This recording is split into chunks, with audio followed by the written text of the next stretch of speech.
Good evening, good morning, good afternoon, wherever you are. What's up, brothers? It is your dude, Mr. International Passport, here again for yet another Future Classic live stream. First and foremost, brothers, can you please press a one in the live stream chat if you can hear me loud and clear? How is my audio? How is the audio? Want to make sure that we're up and running smoothly before we go any further in the live stream. How's the audio? Okay. What you man saying? Cloud Ninja 92 with a one. Can I get a couple more ones, please? Awesome, awesome, fantastic. So, welcome aboard, people. Much appreciated for the support over the past couple of years. That's greatly appreciated. I welcome aboard the new people. I accept and open you. I accept and embrace you with open arms.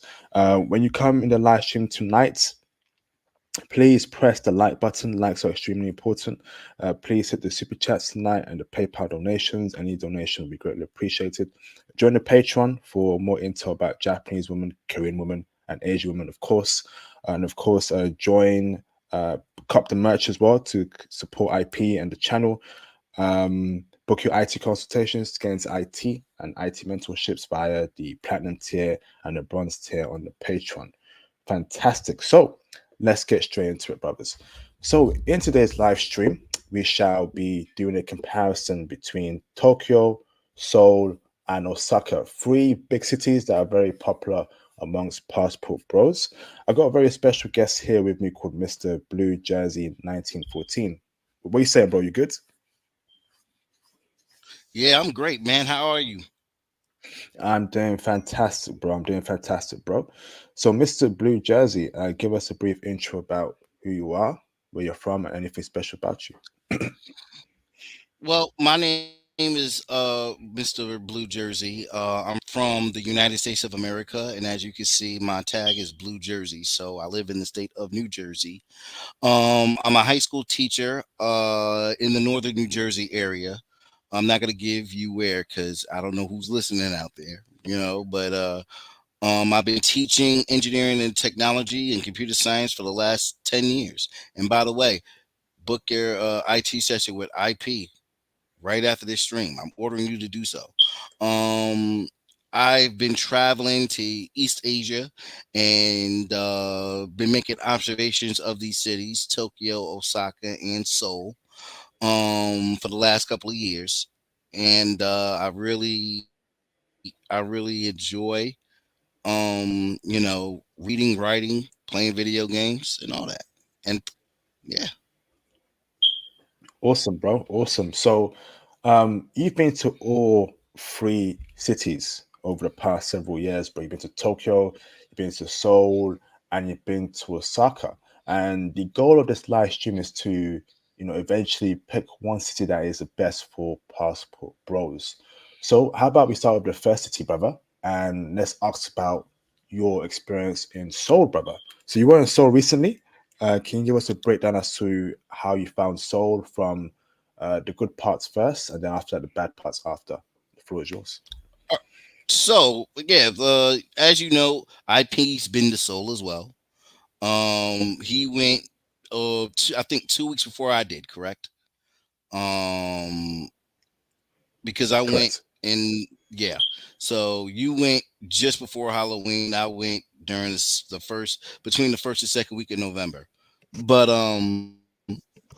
Seoul, comparing it to Tokyo and Osaka, doesn't necessarily match up to those two cities, but that's by my comparison.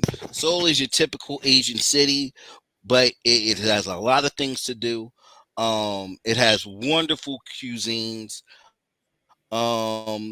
As IP said in his live streams before or in his vlog journals, the women can be stone faced, but really they're sensitive and soft on the inside. All right, that's what I found out about those women, and those women and just for the city of Seoul, it's very interesting. I must say, like I had, how you got Wagyu beef in Japan, they have Yeah. Hanwoo beef in Korea, and I found that meat to be actually better than Wagyu. Now, Wagyu, in terms of overall quality, is to me the winner. in terms of overall what you want out of out of your meat. But Hanwoo is more flavorful, it's more beefy, and it has a lasting thing in your mouth. Whereas Wagyu, that piece of meat can coat your whole mouth with fat, you know? So that's what's up about that. Seoul is, let me tell you something. I made this comparison about Seoul and their women, as they are very fashion forward in Seoul.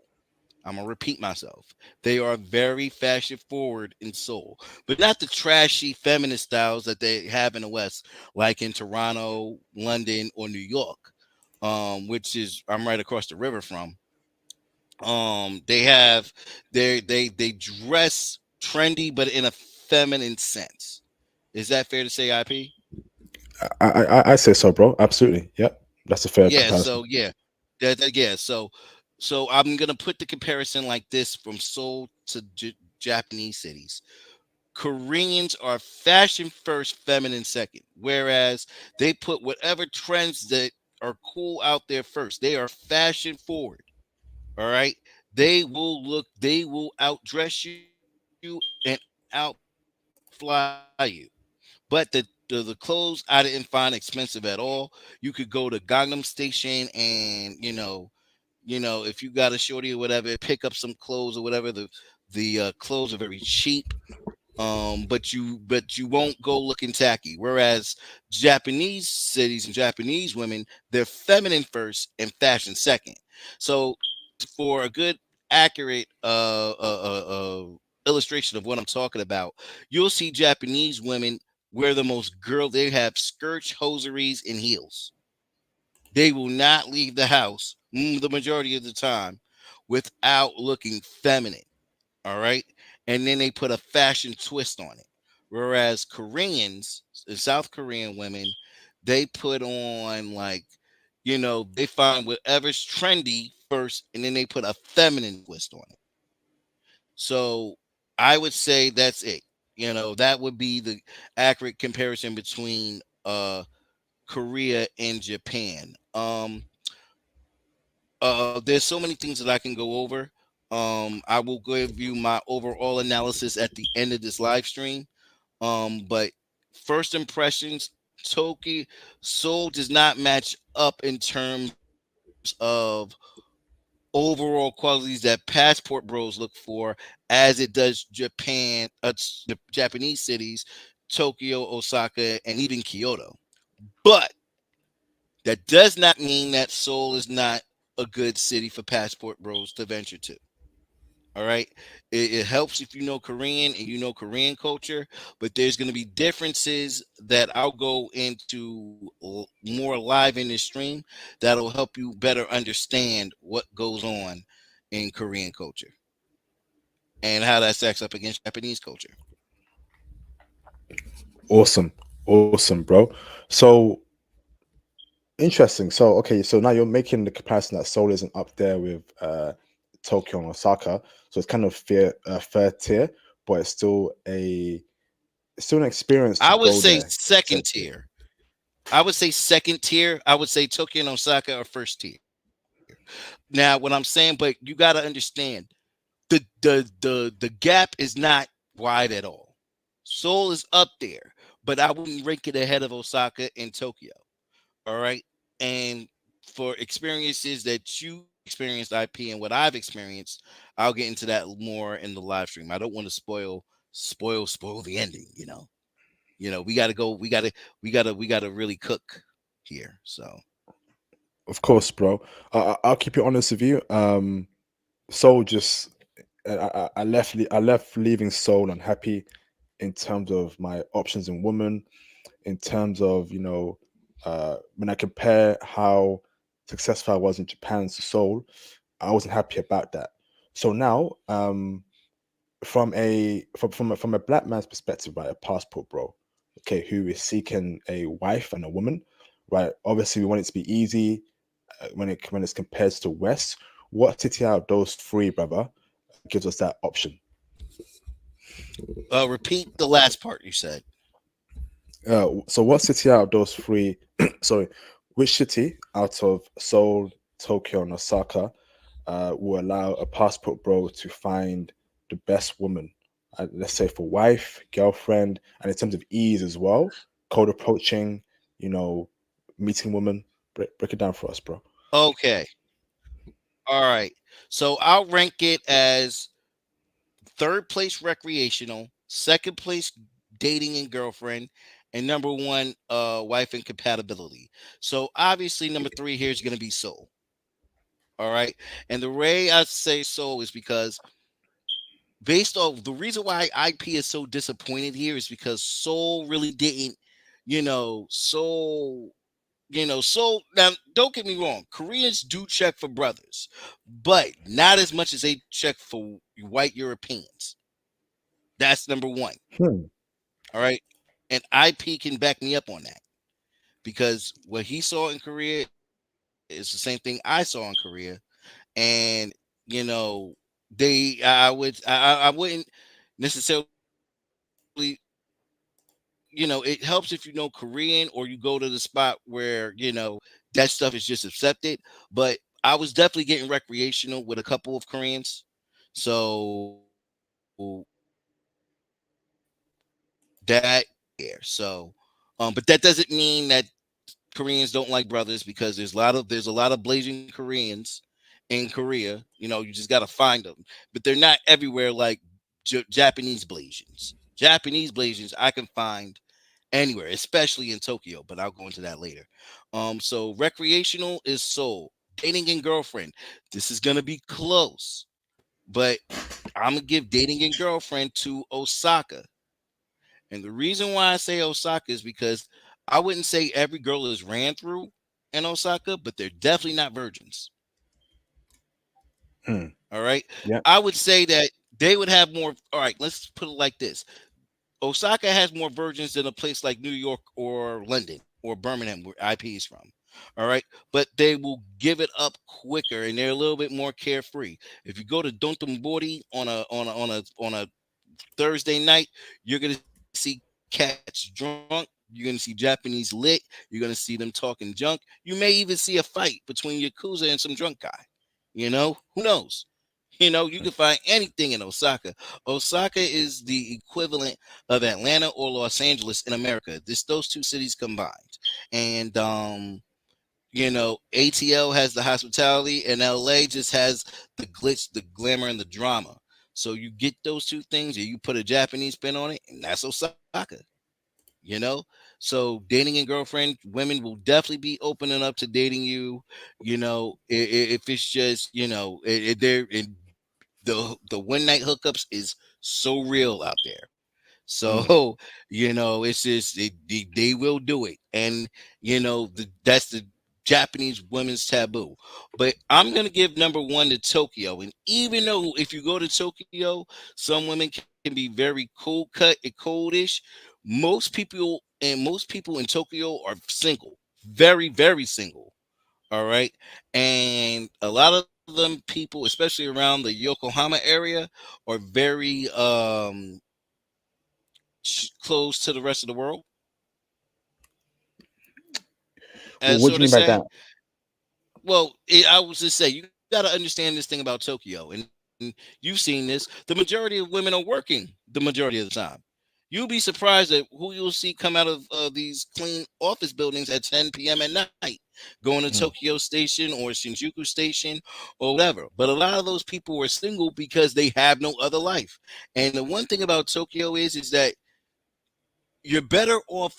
The majority, that's where all the Japanese people center on, is Tokyo. You know what I mean? So with that, you have these single Japanese women who have a social life, but their circles are really not that big. So a lot of those people, and they look at Tokyo as a place to raise a family, you know.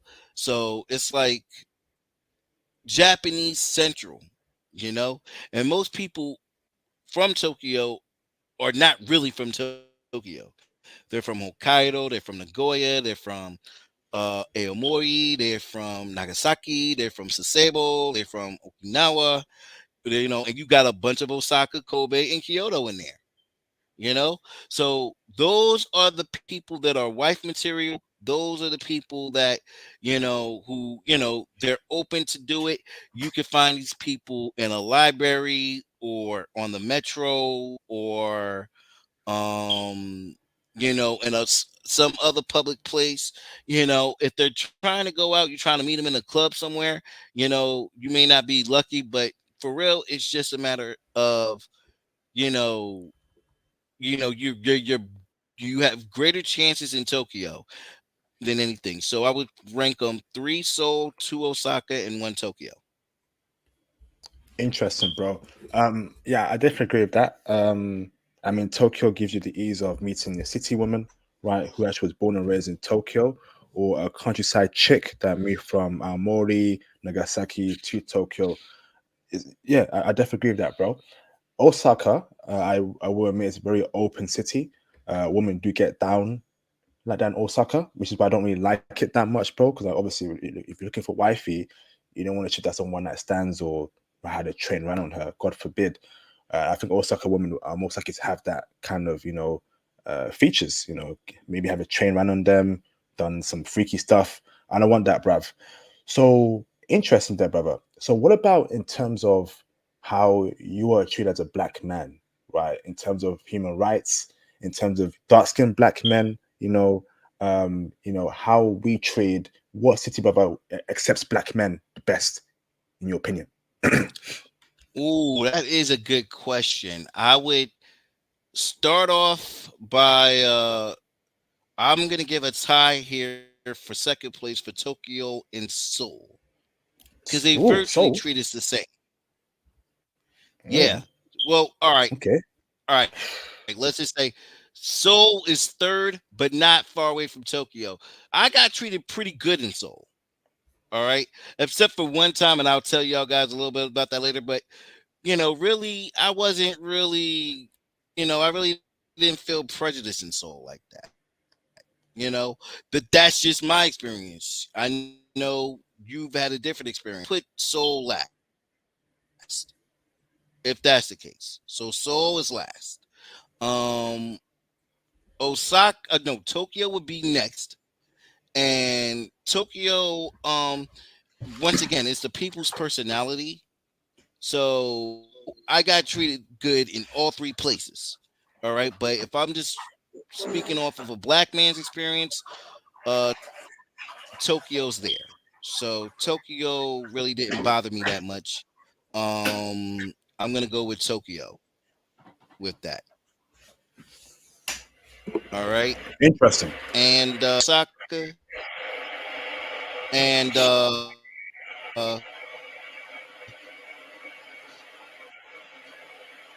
you know,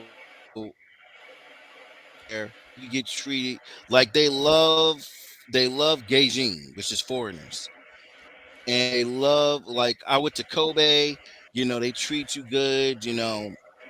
All that stuff. Like, you go to Spa World and people respect you out there. So Osaka, Tokyo, and Seoul, but Seoul didn't hold no prejudice against me at all.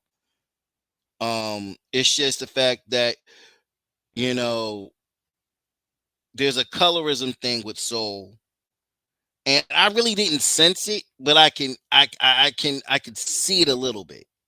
But maybe when I put on shea butter, I'm a lighter type of brown, so it was acceptable anyway. But I really didn't experience harsh colorism like I was expecting. I did not see that, but it's there. I can say that. Okay, interesting there, bro. So now in terms of, let's say, okay, what about in terms of living? So in terms of actually having a family there or living on a day-to-day basis, living life, cost of living, what did you prefer? So, in terms of just cost of living and way of In terms, life, I would put it, don't hate me for this. I would put Tokyo at three. No, Tokyo and Osaka would be tied, and I would put Seoul at one. And the Why? reason why I put Seoul, the cost of living, Seoul is so much cheaper. It's cheaper in so many ways. I I really spent any money at all except when I got Hanu beef. You know, Tokyo and Osaka are close behind, and the reason why I say that is because Japan's slightly more expensive than Korea, but it's if you got British money or American money, you can live fine in both those places. But if I'm talking about overall value, Seoul has the best overall value. I think the better overall terms of life, I think Tokyo would be best. But Seoul has better is better economically, especially like when I was in Seoul, I don't know, did you see the American military soldiers around? I didn't know. I didn't know. Oh, I saw them. They were definitely in Seoul Station and they were definitely at the McDonald's. And they had to take the KTX back to base. You will see a lot of American military station men in Seoul. They have to be near the demilitarization zone. So if North Korea ever want to get it on and popping, they got American, forces there to stop them. So that's the reason why they're there. There's a lot of troops in Korea, especially on that borderline. They want to protect that border as much as possible. Interesting, bro. Um, okay, but I personally feel like as a brother, as a just being treated as a normal brother, I think I didn't get that love in Seoul. I got some weird looks in Seoul in one or two cases, and they weren't really helpful. So I think I mentioned in the stream where when I was lost in Japan, more than likely a Japanese person will come up to me and say, "Daijoubu desu ka? Where are you going?" In Seoul, I didn't get that at all, bro. No one helped me out. When I look lost, they're kind of cold there in Seoul, bro. And I don't think they're not really as happy or as as caring as Japanese people. So my next question to you, brother, is when it comes to people, right? Which people do you prefer to be around with? Do you prefer to be around Japanese people, or do you prefer to be around South Korean people? Japanese people by far, but that doesn't mean that Koreans aren't helpful or lively not to be around. All right. It's just that Japanese people, like, don't get it twisted. Japanese people can be cold as well, especially if you're in the Tokyo area. All right. Because I definitely felt some cold, but there's a lot more people who would embrace you in Japan as well. So Japanese women have that embrace, they have that magic about them, that aura, whereas Korean women are straight faced until you get them out their shell. So I felt, obviously I felt more love in Japan, and I would go back to Japan any day of the week. But Korea, um, I don't think Korea was bad. I just don't think it's good as Japan. And with that, I don't think like passport bros gotta plan accordingly. You know what I'm saying? So they definitely you will definitely see Korean women dressed to the T with a French or an Italian guy. You know, they're definitely there. So that's just it. But thing is, bro, right? Like when it comes to the woman part, right? When I compare all three cities, um, I just don't feel like the majority of South Korean women are good looking, bro. I'll keep it a stack. So obviously, K-pop is quite popular all around the world. They got the best looking women dancing, looking good. But I'm in South Korea, I'm in Seoul, I'm in Busan. I'm looking at the chicks. I'm thinking they're just not good looking when I compare them to Japanese women. Obviously I saw there were some stunners there, right? And of course she's good looking, right? Blah blah blah. But facially, brother, the face of a South Korean woman doesn't compare to a Japanese woman's face on average. Do you agree with that, brother, or do you disagree? Do you believe that Japanese are better looking, or vice versa? I believe Japanese are better looking, but not far off than Koreans. Koreans definitely keep themselves well groomed. I would definitely say Koreans are more overweight. That I will say. I don't know if you noticed that, but you'll rarely see an overweight Japanese woman. All right. And I mean rarely. All right. You will not see a Japanese woman looking like Keisha at the Chicken Shack. You will not see that. You'll definitely see some bulgogi women in Korea, but it's not a lot. All right. Bulgogi. This guy's a joker. Like you go see some hefty women in Korea, but it's not many. All right. I don't think Korean women are ugly at all. I just once again, maybe IP had like IP didn't have a good experience in Korea. Let's keep it a stack. All right, he didn't. But by my observation, my expectation it was going to be a notch below Japanese woman. And that's exactly what I got. They were a notch below, but they were not far off. If I had to choose between Koreans and let's say Chinese, I'm definitely taking a Korean. All right, because the Yeah. Mm. Chinese is just I'm not gonna go there, but I made promises not to say bad words. So, but I think yeah, so but you know what I'm saying? When I'm in Queens, when I'm in New York in the Asian districts, you know what I mean? Like Chinese give me bad vibes, whereas Koreans they give me, hey, how are you? All the other things. And Korean women love compliments, especially if they have like Korean woman. I saw one on the train. She was wearing a very pretty blue dress with some hosiery and some heels, and I'm just like, you look. I wrote it down. I'm like, that you look good. And she was like, "Gosh, young," which is thank you. So they love compliments. So a Korean woman, they like to be validated, whereas Japanese women they like to be treated right and their femininity embraced. So yes, Japanese women is the superior product by far, but Korean women is a notch. Now it's really just who you prefer, but I wouldn't recommend going against Korean women. You know what I mean? But by my standards, Korean women, you know, uh have it. There was this. Remember that live stream you won with that military bruh who was married to that Korean girl? yeah. I forgot. Poo. Yeah, so that one. So you know it's kind of like even he said that Japanese, if you marry Japanese, they make better Blasians, in which I agree. Because I saw some Mm. Blasians in Korea, who was just tan Koreans, you know, but they don't look bad. They don't look bad at all. They don't look bad at all. It's just Japan. It's just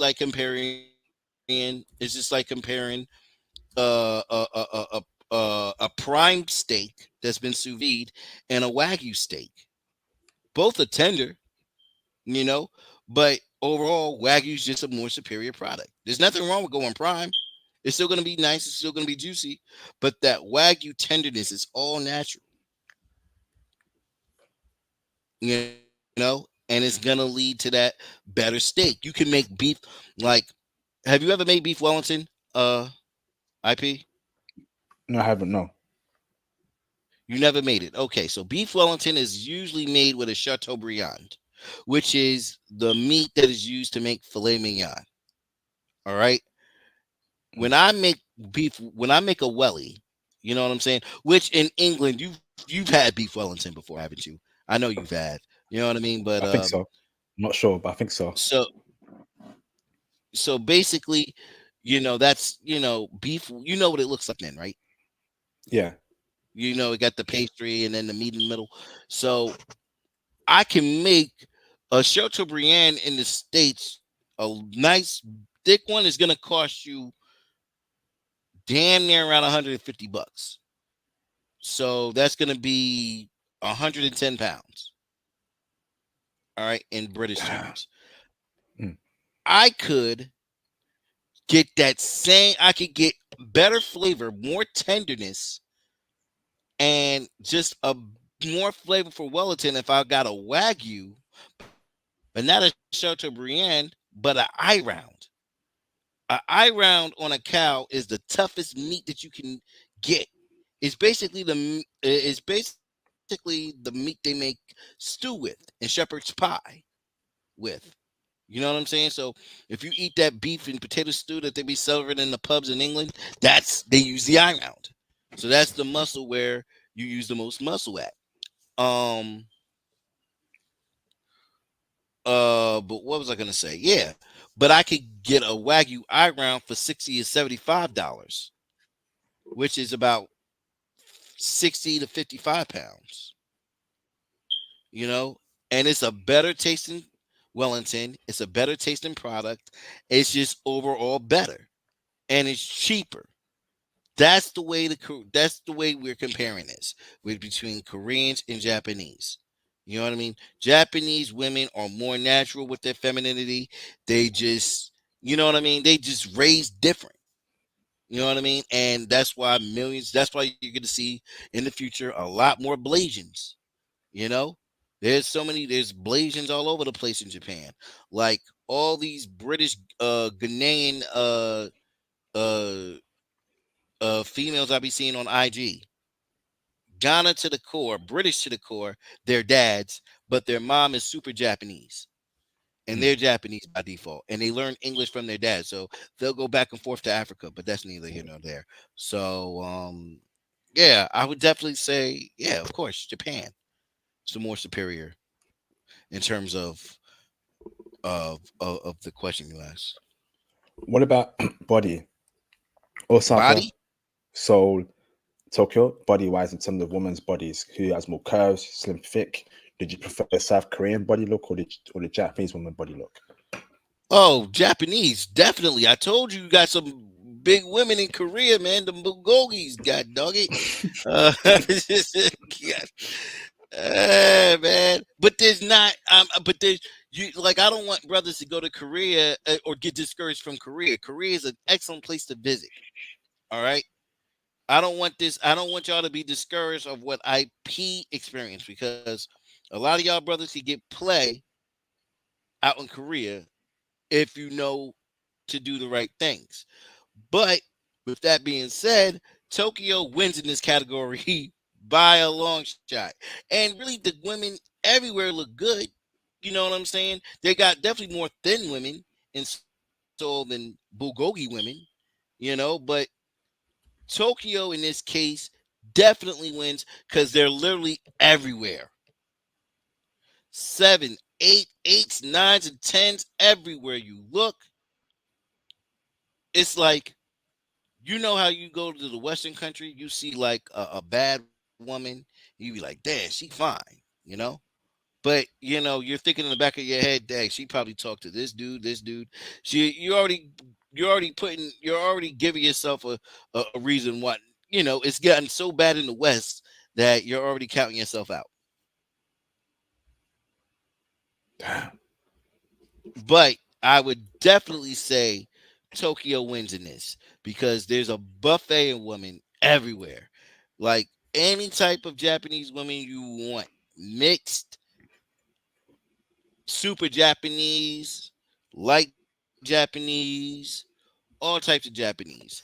There's not just one Japanese woman that you can just look at, you know?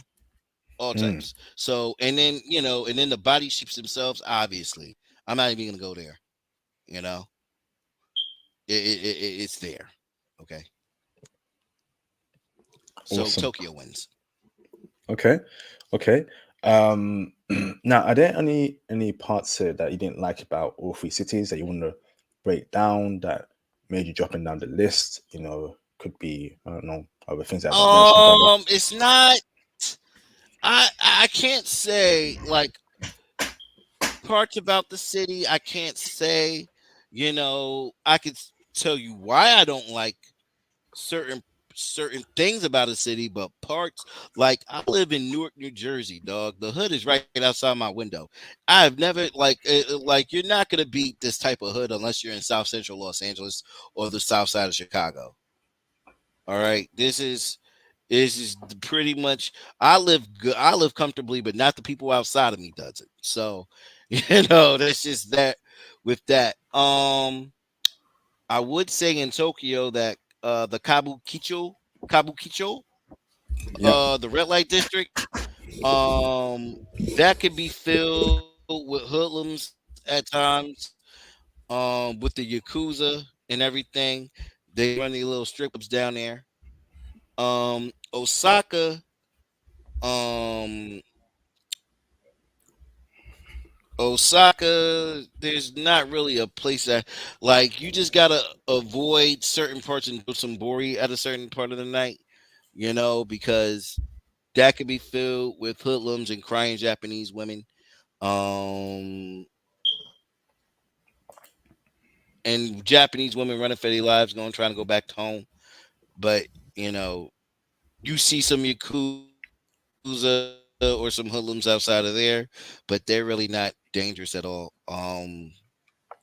Seoul, I don't have an answer for Seoul. I'm sorry. Maybe you saw a city, but I didn't, or part of a city. Um, yeah, nothing's coming to mind for Seoul. Okay. Interesting, bro. Maybe So you do. now, so from a jobs perspective, brother, making money there, what would be best for you? Well, first of all, I'm never working a Korean or a Japanese company because that's just they would pay me low. I'm making more than some of their engineers as a teacher now. So that's just not happening. But in terms of overall job experience, in terms of international presence, number one goes to Tokyo. All right. So number one goes to Tokyo, and the reason why I say number one goes to Tokyo is because everybody's in Tokyo. It's the largest city in the world. Everybody's there. The Department of Defense, education activity, the Department of Defense itself, the aerospace industry, international companies. It just has options. All right. Seoul would be number two on this list for the same reasons Tokyo is number one, but little less. All right. Osaka, as much as I love it, I would put it at three because even though I like Osaka, Osaka's my favorite city to visit on this list. I cannot. There's not an American opportunity within 60 miles of Osaka.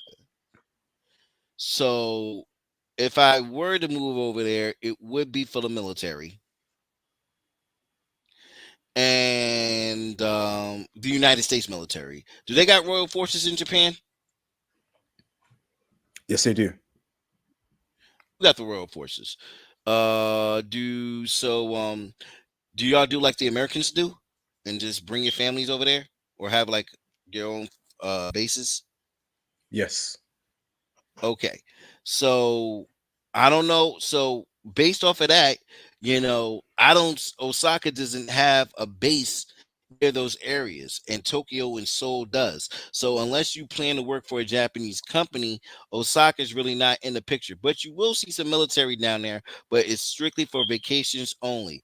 They're getting on the bullet train, they're going to Osaka, and they're coming right back to where they come from. So if they're coming from the south, it's going to be Nagasaki, and Sasebo. They might fly from Okinawa or other places, or you can go up to Aomori and Hokkaido, and they'll come straight down via flight or whatever. So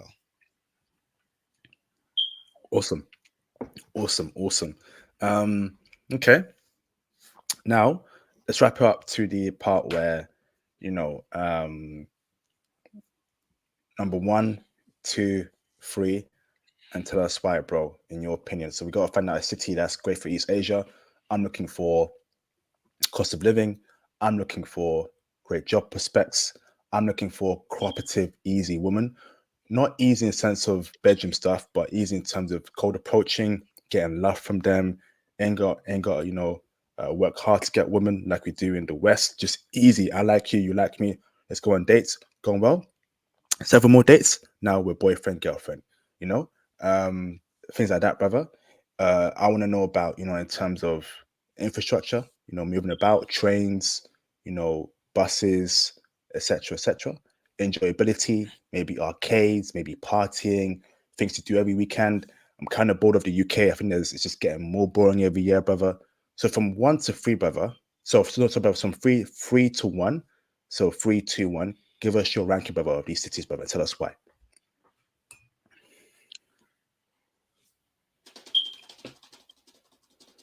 I gave you that drum roll. 3 coming in at third, very close, but it's Seoul, South Korea. The reason why I say Seoul, South Korea is because it's very easy to live there. All right, it has good food, great it has the environment. It has a lot of opportunity if you want to live there, but there's also some not so interesting things about Korea. So Korean women love to get flattered. They will not come to you. Okay, you have to go to them. All right, and it's not so much of arrogance thing. It's just they're stuck in their own zone. So, and then on top of that, I've never been through this, and the reason, and IP's gonna scream bloody murder right now because of what happened to me in Korea at the club. And at the club in Seoul, South Korea, I went to the hip hop club in Hongdae, which is basically, if you're from London, that would be the equivalent of Brixton, and in America, that would be the equivalent of Brooklyn. All right, I go to the club. They was like, "Hey, let me see your ID." So I show them my ID. They was like, "You can't get in." I'm just like, "What do you mean? That's me right there." It's like, "No, you can't get in. You're not of age." I'm like, "What do you mean? I'm 37 years old. I could get in here." "No, you can't. You can't be lower than you can't be older than 30 years old." These cats had a club limit. And Korean society, they have age, like the way they do their status, you can't go into some clubs or some arcades without having two people. Like if I'm trying to go to an arcade alone, they won't let me do it. But if unless you look good or something like that. But if you have somebody, then you can come in. So so can restrict your fun with that. All right. And it's not cool. I'm not saying it's not bad. They have their reasons for it. You can definitely have a good time in Seoul, but they definitely have rules to their class system. And for that, I make that number 3. So IP is going to agree with me on that for sure. I'm not going to lie about that. Number 2 is Osaka, Japan. Osaka is possibly the most funnest city I've ever been to in Asia. The people are real friendly. They help you out, except for the people who don't want you at their establishments and going to give you this because they don't want you here. Remember this and this. Um, it was an extremely friendly place. The people, the women, and the men are very approachable. You ask them, "I'm lost," and they'll show you where to go. Definitely, but not a lot of the locals speak English, so your Japanese has to be strong if you're gonna live there for a long time. And they got international companies, but they don't have the options and the comfortability as number 1 on this list. And speaking of number 1, da, da, da, da, da, da, da, Tokyo, Japan. This is the city that goes to sleep exactly at 12 o'clock midnight, 1 second after it hits midnight. All right.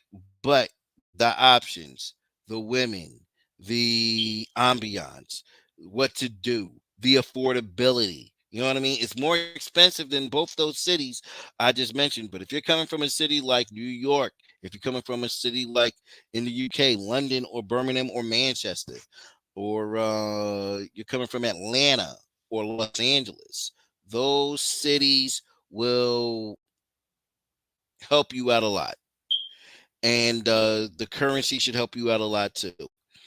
You know, even though rent over there is going to be like, how much is $1,000 in yen? Like, God, dog, 10,000 yen. I forgot what it is, but it's some high number in yen which you got to pay for rent.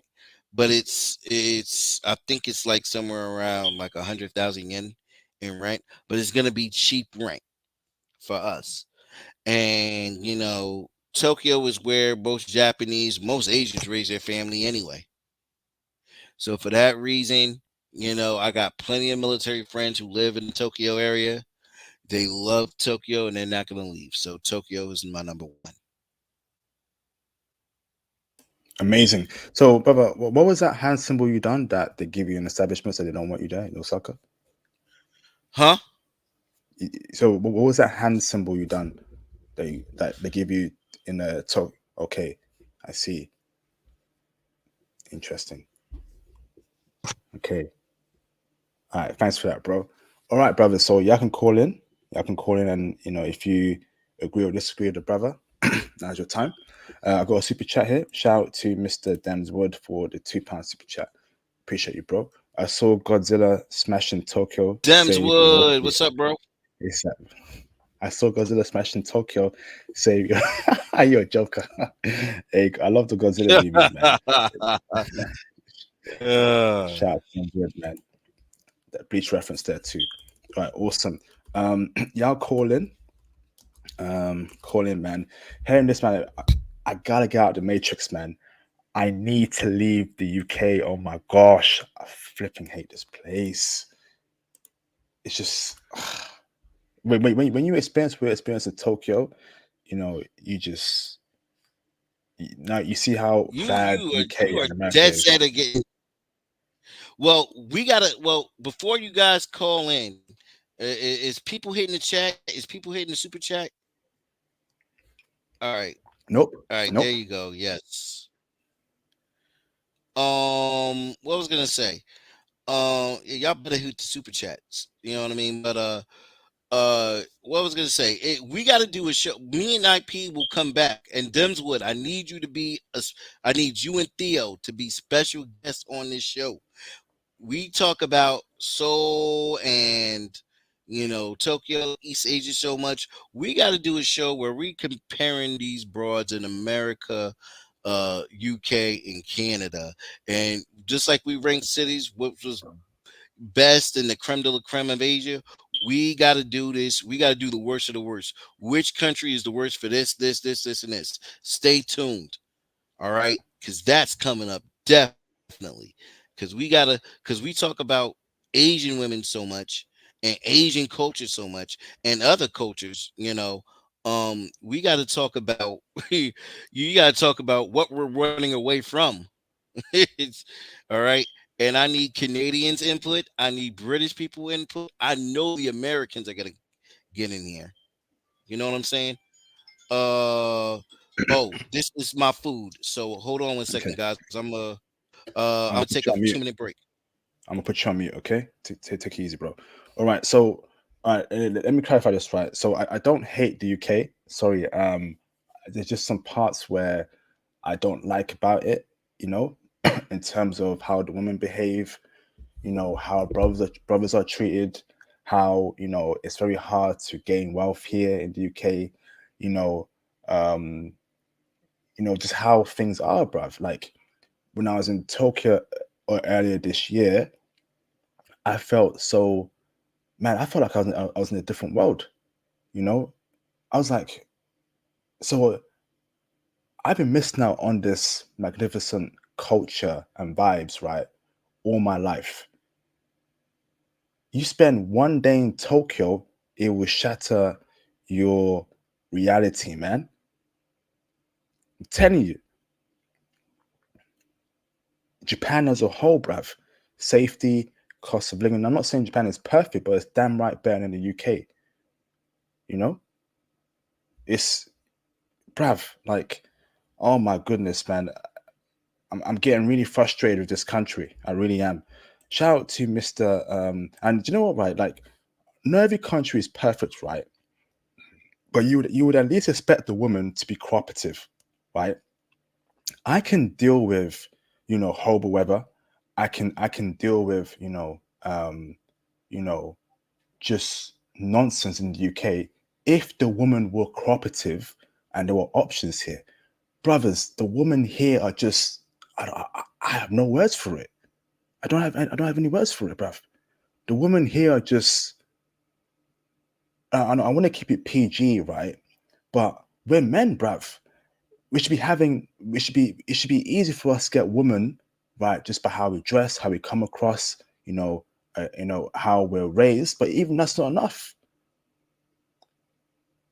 The struggle is real out here when it comes to getting women in the UK. Plus, the feminists, they got high body counts. I was just in the grocery stores earlier today, bro. I must have seen some chick, right? Right? Can't be more than, gotta be around 22, 21, dressed up like a flipping corn star. I'm like, what's going on, bruv? She's wearing fishnets, she's wearing mini skirt, she's hardly wearing any clothes, and it's freezing out here, bruv. That's what I'm talking about, bruv. Shout out to Mr. Ramel Diaz for the £2 super chat. I appreciate you, bro. It's too easy to get beep in Seoul. Interesting, man. But then again, I didn't spend enough time in Seoul. But that wasn't my intent. That wasn't my purpose there in Seoul. But it's interesting, and Ramel had a great time in Seoul, South Korea. And check out on the Patreon, the live stream. But Ramel definitely killed it out there in Seoul, South Korea. Knew the language, had plenty of women coming for him. So there's potential there for Seoul, but I wasn't feeling the love there, man. So I got to do Seoul again in the future. Shout out to Royal Black for the $2.22 super chat. Mad respect IP. Thank you for the kind words, bro. Much appreciated, brother. Much appreciated. Um, so I'm back, you want to bro. say something, bro? So Mm-hmm. yeah, so I'm reading Romel. Unless you make a bank in London, it's impossible to live in, bro. I can't agree with you more. I don't know how y'all do it in England, dog. Like to buy a house in London, you gotta like these 600, 700K pound houses. Like Mm. you gotta be dang near senior vice president at Barclays to get that type of money, dog.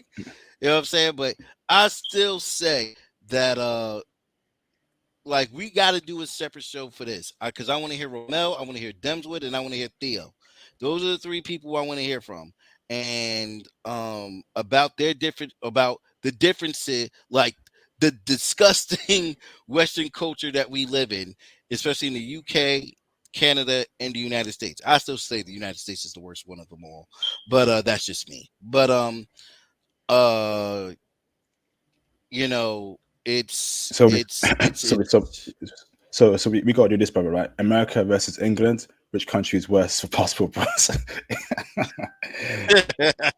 But Canada's has to be in there somewhere. But those are the three. You know what I mean? And I get when I go to England, I get love in England, but that's because I'm American, and Mm. like you know what I'm saying. But I don't want to go in. I don't want to go too deep into that because there's certain things that I don't want to spoil. We just got to let it all out there, and we really have to have a serious talk about this because it's just rich.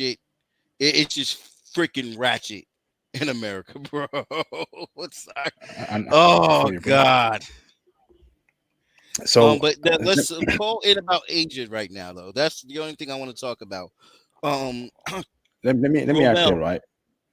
Let me add here in terms of the house situation. I'm sure it's bad in America as well, but literally impossible to get a house here in the UK.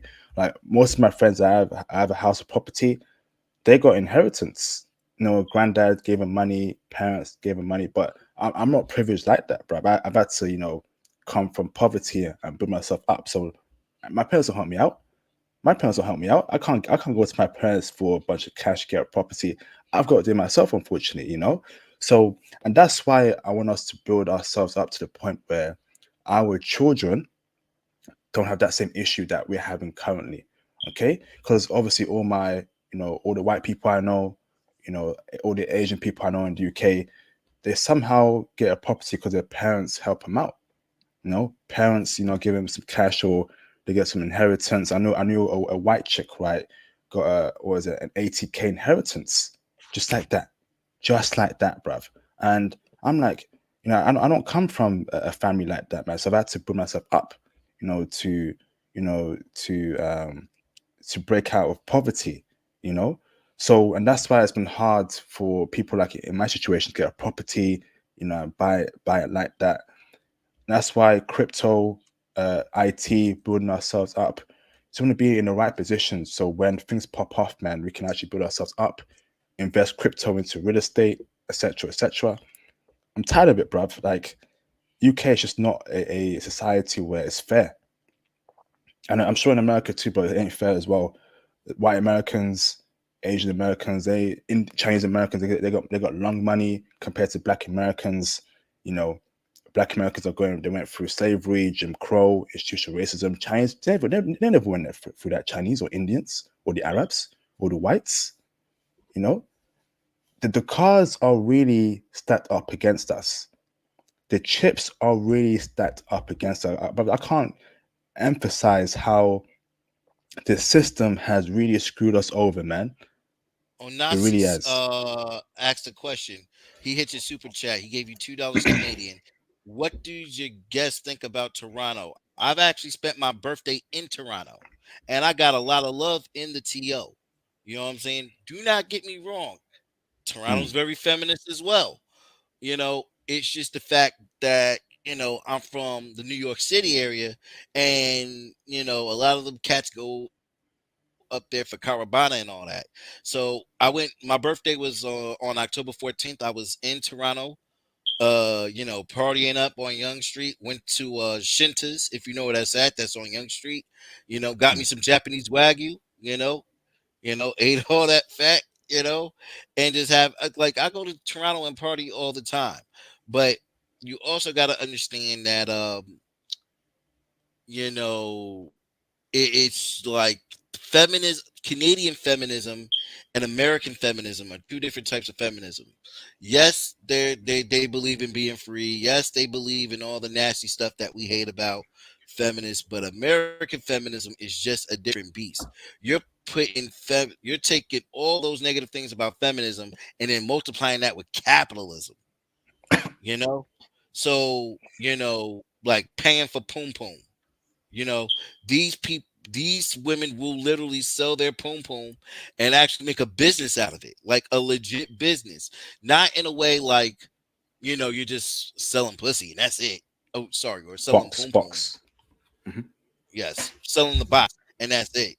But more so of these women will have a baby by a guy only to collect child support and alimony. Yes, Ozzy, American feminism is the worst in the world. And that's what I really want to get down to when we talk about these three countries. Because when I went to England, they define feminism as, women having a say in something. Like it's bad, but not as bad as America, where it's just demonic to the core. All right, it's bad. Don't get me wrong. Canadian feminism and English feminism is bad, but not as bad. Like you got to be in America to see it for yourself. It is terrible, Mhm. terrible. OnlyFans, yes, Dems with OnlyFans. You know how many women out there got OnlyFans? Is that's their side hustle? These, and a lot of them are in the school districts. Like God dog. There's this one guidance counselor. You know, it be making it twerk on a pole and their son is in the background. That's how bad America is. So we have to protect ourselves. Like when I go to England and Toronto, like I wouldn't wife those women, but those women, once I tell those women what the American women are doing, Like that's just unimaginable, and that's the way those two countries are set up. So yes, Romel, U.S. is yes, I agree. Yes, very much so. Awesome. All right, let's get some callers in. If not, we'll wrap it up early.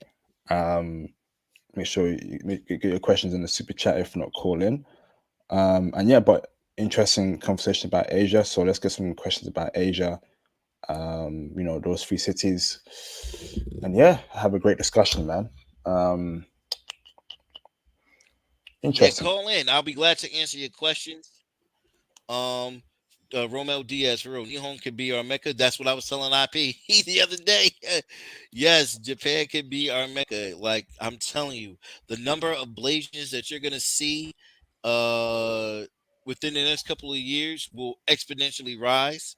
The number of Blasians, we start seeing Blasians around the 40s and the 50s, when soldiers were in the wars, and the soldiers were doing their thing um with the Japanese and the Asian women, and you started to see all these models come out for the first time. Like in Korea, the Korean lady fell in love with a black American soldier and came out with Deborah Kai Garris. Now Deborah Kai Garris was the first Afro um yes, I remember the fine blazing that IP posted.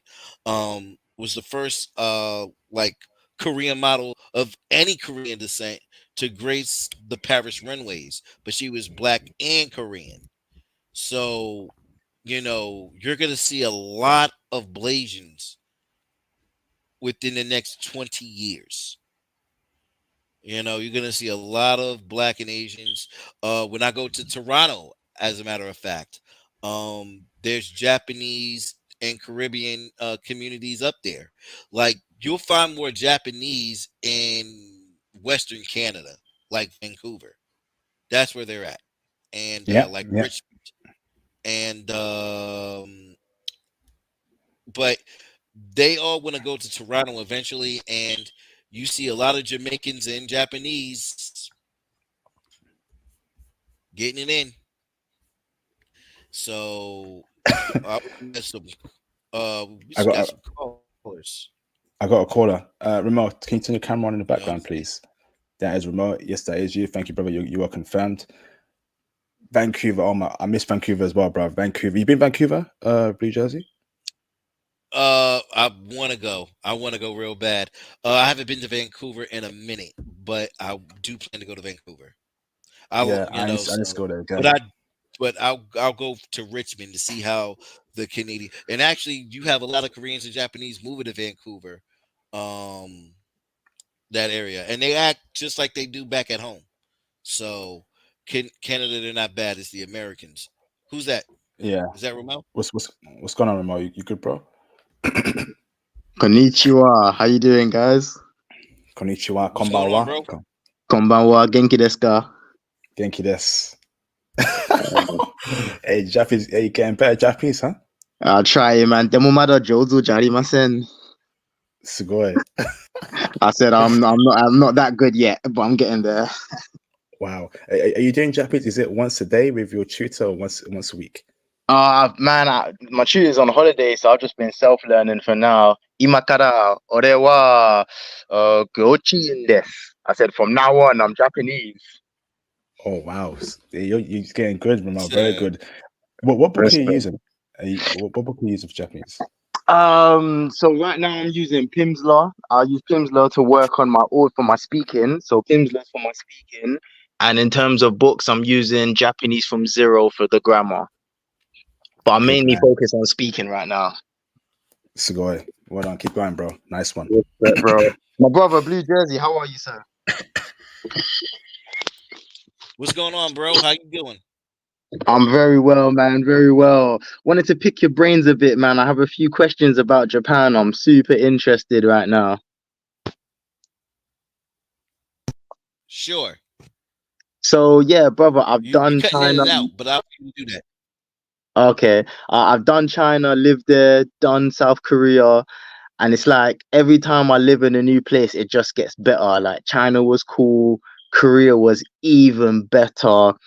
But well, everyone knows I got a special place in my heart for Korea. Like I had an amazing time there, not even just with women, but just life, the life I built there in general. But I have to experience Japan as well before I make my final decision. IP's been pushing me to not settle in Korea yet. I've got to experience it. Even Pooh was telling me the girlfriend experience in Japan is crazy. But brother, have you got any intel? I know we're talking about Osaka and Japan, but I'm gonna come back to Osaka and Japan. But quickly, do you have any intel on Fukuoka? Fukuoka is I haven't been there, but I heard it's dope. I heard it's real dope. I heard that would be the equivalent. If you're familiar with American cities, Fukuoka would be the equivalent of a, I would say, I don't want to put too good of a city on there. I'll say New Orleans. Hmm. So Okay. so Fukuoka is a place where you could, it's a Japanese vacation city. It's fun. It's fun. It's fun. Or what he said. Oh, Houston. Yeah, I would say more of a Houston. All right, I'll take that back. Houston. Houston with a overall airport said Houston and Dallas. So it's a very good Japanese city. It's a major Japanese city, but not as big as a Osaka. You know what I'm saying? So I don't have that much intel on Fukuoka, but the three cities you got to visit in Japan are Tokyo, Osaka, and Kyoto. Okay, okay. I'm gonna come back to the women part in a bit, but so quick background, brother. So I'm a cloud engineer right now. I'm working in IT, mainly I'm with AWS. Yeah. Go on, bro. Yeah. So I'm 6 months in now, 6 months into my first IT role. It's been challenging, bro, but I'm killing it at the moment. Like it hasn't been a smooth sailing. Like it's been hard, but I've been breaking through, and I'm the hero at work right now. So my credentials are definitely rising. So I was gonna leave in 6 months, but IP recommended to give it at least a year on my CV. So I wanted to ask, in your experience, brother, how proficient do you need to be in Japanese to work, let's say in Tokyo in an IT role, or do you not necessarily need Japanese? Because I've been looking online and I've been seeing a few job postings where it says Japanese not required. I just wanted to know, is that the norm or did I just get lucky seeing those postings? Well, definitely, I would recommend that you learn some type of Japanese. I wouldn't take that to risk at all. Mm, You probably could get away with it if your IT skills is that great, but you know what I mean. Like, if I was to go over to Japan now, I would be terrible at Japanese. But when I go to Japan, I don't plan to work for a Japanese company in IT. If I work in IT, or more than likely, what I want to do, work in the military schools. My experience in engineering and my experience in computer science will definitely put me above at the top of the military schools, and not only Japan but Korea. So with that, mm, you know what I mean. You definitely, I would say that in a Japanese company, definitely learn Japanese work culture, and the more Japanese you learn, the better. Because please understand, Japanese people are very embracing, but they can talk so much behind your back. All mm. right, especially on the workplace. So please, just I would just recommend that you will learn it. I would learn the Japanese first, not to take a risk of possibly doing that. Me, that's what I would do. But if I were to ever leave the United States, it would be to work on a military base overseas in Japan as a teacher, and I know I'm confident enough based off of my backgrounds and skills that I would land a job over there making American money, and I would make more than $90,000 a year doing that. So, but for you, I would recommend learning some Japanese, but technically you don't have to learn Japanese, work and play in Japan, and you can live a totally comfortable life. But if you're gonna live in Japan, like not every day is gonna be the same. I would definitely learn Japanese first, All or right. learn Japanese while you're there, and then so you can get the real Japanese experience. 100%. I will do, brother, because my Chinese is damn near fluent. My Korean's pretty decent, and I actually find Japanese is actually much easier to learn than Korean. Korean is actually difficult to learn. Very easy to read and write, but the pronunciation is difficult. Whereas with Japanese, it's the opposite for me. Very easy to speak. It's just the reading and writing part that's hard. So I've given myself a target to be. Yeah, I agree with that. Yeah, Okay. go I ahead, agree brother. with Go ahead. that. I agree that Japanese is easier to listen by ear, but tough to read. Mm, So Korean is easy to read and tough to listen to because you don't know what the heck is they saying. The Korean alphabet is easy, but it's just decipher what the heck are you saying? absolutely. So Brother, with the living any other question? situation, sorry, yeah, with the living Uh, situation, um, in Japan, can you just go there and start renting, or do you need to put like a crazy deposit down? Like in Korea, unless you're doing Airbnb, sometimes your deposit can cost you like five, six, seven, up to 10 grand for a deposit. What's the living situation in Japan? Can you just go in and start renting, or do you need a crazy deposit also? I know this question. you may need a crazy. I know it. Go ahead. You go first, IP, and then I'm gonna back you up. Yeah, so I think in most cases you need some sort of deposit. So I think 4 to 6 months, and I know also because you're a foreigner. I've heard that from people that have moved to Japan that I knew personally.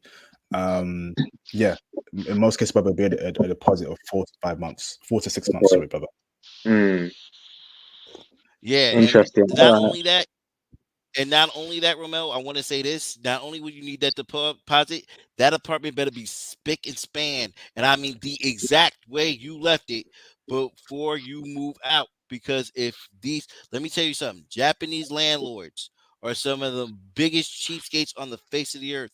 And even if there's a pinhole in the god dog wall, they might try to get at least 200,000 yen out of you, Okay, just for a pinhole. And got you. that's I'm not even playing. So they Mm, they like if you put a pinhole in a wall, they have to paint the entire apartment over. That's the way they mm, look at it. You know what I'm okay, saying? So yeah. got you. Final one for me, brother. Final question for me. Um, so final question with the chicks. Like, okay, I know I'm gonna ask a bit of a different question than the normal ones. My experience in Korea, right? Korean women, they're fun to be around. Like I really actually enjoy their company. I like when you really like start establishing a relationship with a cool one. They're fun, they have personality, they're easy to talk to once you open them up. We know they got that stone cold face when you're strangers, but once you start talking to them and you get to know them, they're lovely to be around. What's the average personality of a Japanese girl? Because from what I'm seeing, I don't know. I don't have the experience. That's what I'm asking. Korea, I can speak about. But in Korea, in Okay, so Japan, it seems as if they're very shy and like they're not as bubbly or as personable as Korean chicks. What do you think, brother? What's your experience? my experience, well, with Korean women, I've had the same experience as you. They're stone cold face, but once you open them up, they're very nice women to be around, and they love passport bros. So when I asked the passport bros, so I went around Korea asking like, "Hey, did you hear about the passport bros before?" And they was like, "Well, no." I'm just like, and I explained to them what passport bros is, and then their eyes light up like this, like, "What? Men actually want to come to my country and marry me?" Oh, yeah, I'm saying, but that's a whole other discussion as well. With Japanese women are very easy to creep out. Okay. Mm, But they'll have an irrational decision on why they're being creeped out. Now, that's not to say that Japanese women are unapproachable because they're very approachable. It just depends on how she's feeling in that moment and anywhere else. But she's not gonna, you can tell where a Japanese woman is feeling uncomfortable or uncomfortable around you because they might look back and may start skipping and trolling off along on the sides or anything like that. But for the most part, if you really get a Japanese women are extremely hospitable, extremely feminine, and once you get them out that shy spot, they're looking. They act like women. They want a damsel. They want to be a damsel in distress. You know what I mean? Brother, with that And said, can you go passport. And deeper with when them? you talk about Or the is it... passport bros Oh, in all sorry. three places, No, sorry, brother. Finish. My bad. My question there, huh? bro. Ramel, before I go to the caller. Actually, Ramel, hold that question, please. So I've yeah. got a couple of things. Hold that question, Ramel. Okay, hold that question there, bro. All right, Sure, let me brother. bring in Demswood. Can you turn your camera in the background, Demswood? Imagine onward, camera in the background, please, so you're not a troll. Pooh, camera in the background, so you're not a troll, please. So Demswood, imagine onward, cameras on. Pooh, you're confirmed. Shout out to Pooh. Pooh's in the building. Demswood, imagine onward, camera on, please. Shout out to Pooh for the $5 super chat. Salute to Pooh. I'm calling in IP. This stream needs more donations. Yes, indeed. Yes, indeed. Brothers, hit the donations, man. Please hit the donations. That'd be greatly appreciated. IP puts in the work. Support this, man. Yes, indeed. We got another stream on a new country tomorrow. Another new country again. Another country on Sunday. So putting in work for you brothers, man. Dem's with salute. Thank you. Appreciate you, bro. You're confirmed. Thank you very much, Mr. P, for the support. Much appreciated, bro. So Pooh, let me bring in Demswood and then I'll bring in Pooh after. What's going on, Dems? How you doing, bro? Demswood, How you doing, bro? Can you hear me? doing good. Dems, what's How you going on, doing, bro? It's all good, man. I'm just chilling. Haven't heard your voice in a minute. Salute, bro. Salute IP, salute, Shit. brother. Now, Yeah, um, I want to finish up Romel real quick. Romel, so with Japanese women, I don't mean to cut you off, Dems, because I definitely want you need to be in on this conversation more than anybody. Romel, in terms of Japanese women, like I said, they're easy to creep out, but they're very feminine and very embracive. And there's so many of them. Let me repeat myself. So many of them. So many that you're not going to care what Japanese women think. Like, because more than likely that women you just creeped out or is running away or is feeling some type of way, she's only going to tell one person she's going to get over it within a half hour. You know what I mean? There are way too many Japanese women who are single and who are virgins. Okay. Do not worry about that. They are like you will get shown love. Okay. You will be shown love. I guarantee that. I guarantee that Japan, they will show you love. It's just about respect with them. You show I them believe respect, that, they brother. give you respect. I believe that, brother. It wasn't even so much that. I think it And was more just I wanted to know, let's say you was in a relationship. I'm just saying that with Korean girls, I found like I could have a deeper connection with them. I wanted to know with Japanese girls, can you go to a deeper connection with them if you're taking them serious, or will it always be shallow and more on the or surface level with them? How deep can you go with them in terms of connection, or will it be surface level? I just wanted to know what kind of women they were in that sense in a relationship setting. they can be, if they don't feel comfortable around you, they're not going to tell you. They're just gonna, they might just say, listen, something came up, I really think you're nice, but it's not going to work. They'll just run away. In terms of connection, they could get very deep, especially if they like you. If they really like you, yes, you can get that connection, because Japanese women do not forget, and they will always, their femininity always exudes them, you know. So yes, so deeper connection. So for real, like, you've never really experienced Japanese women like that. Korean women are solid all the way around. Okay. I would definitely, now IP might disagree with me, but definitely uh you're gonna have Japanese women look out for you. But only you, like, it, like, for real, like, Japanese women are not gonna betray you. You know what I mean? They're not gonna do some shit to make you chase them. You know what I mean? They'll Language, just please. leave. Ooh, so sorry. They just not gonna just get up and leave. Okay? Thank you, brother. They're just not gonna do that. Okay, so handing over to Demswood. Fire away, bro. what's up, brothers? I'm just chilling at the moment. So happy that I got to witness Godzilla -1, best film of the year, my opinion. Yeah, but let me fire away with some questions on our Blasian sisters in Japan. Brother, how are Japanese sisters, and where can we find them? So hot foods can be found anywhere in Japan. More than likely, you're gonna get lucky in the big cities or in the military bases.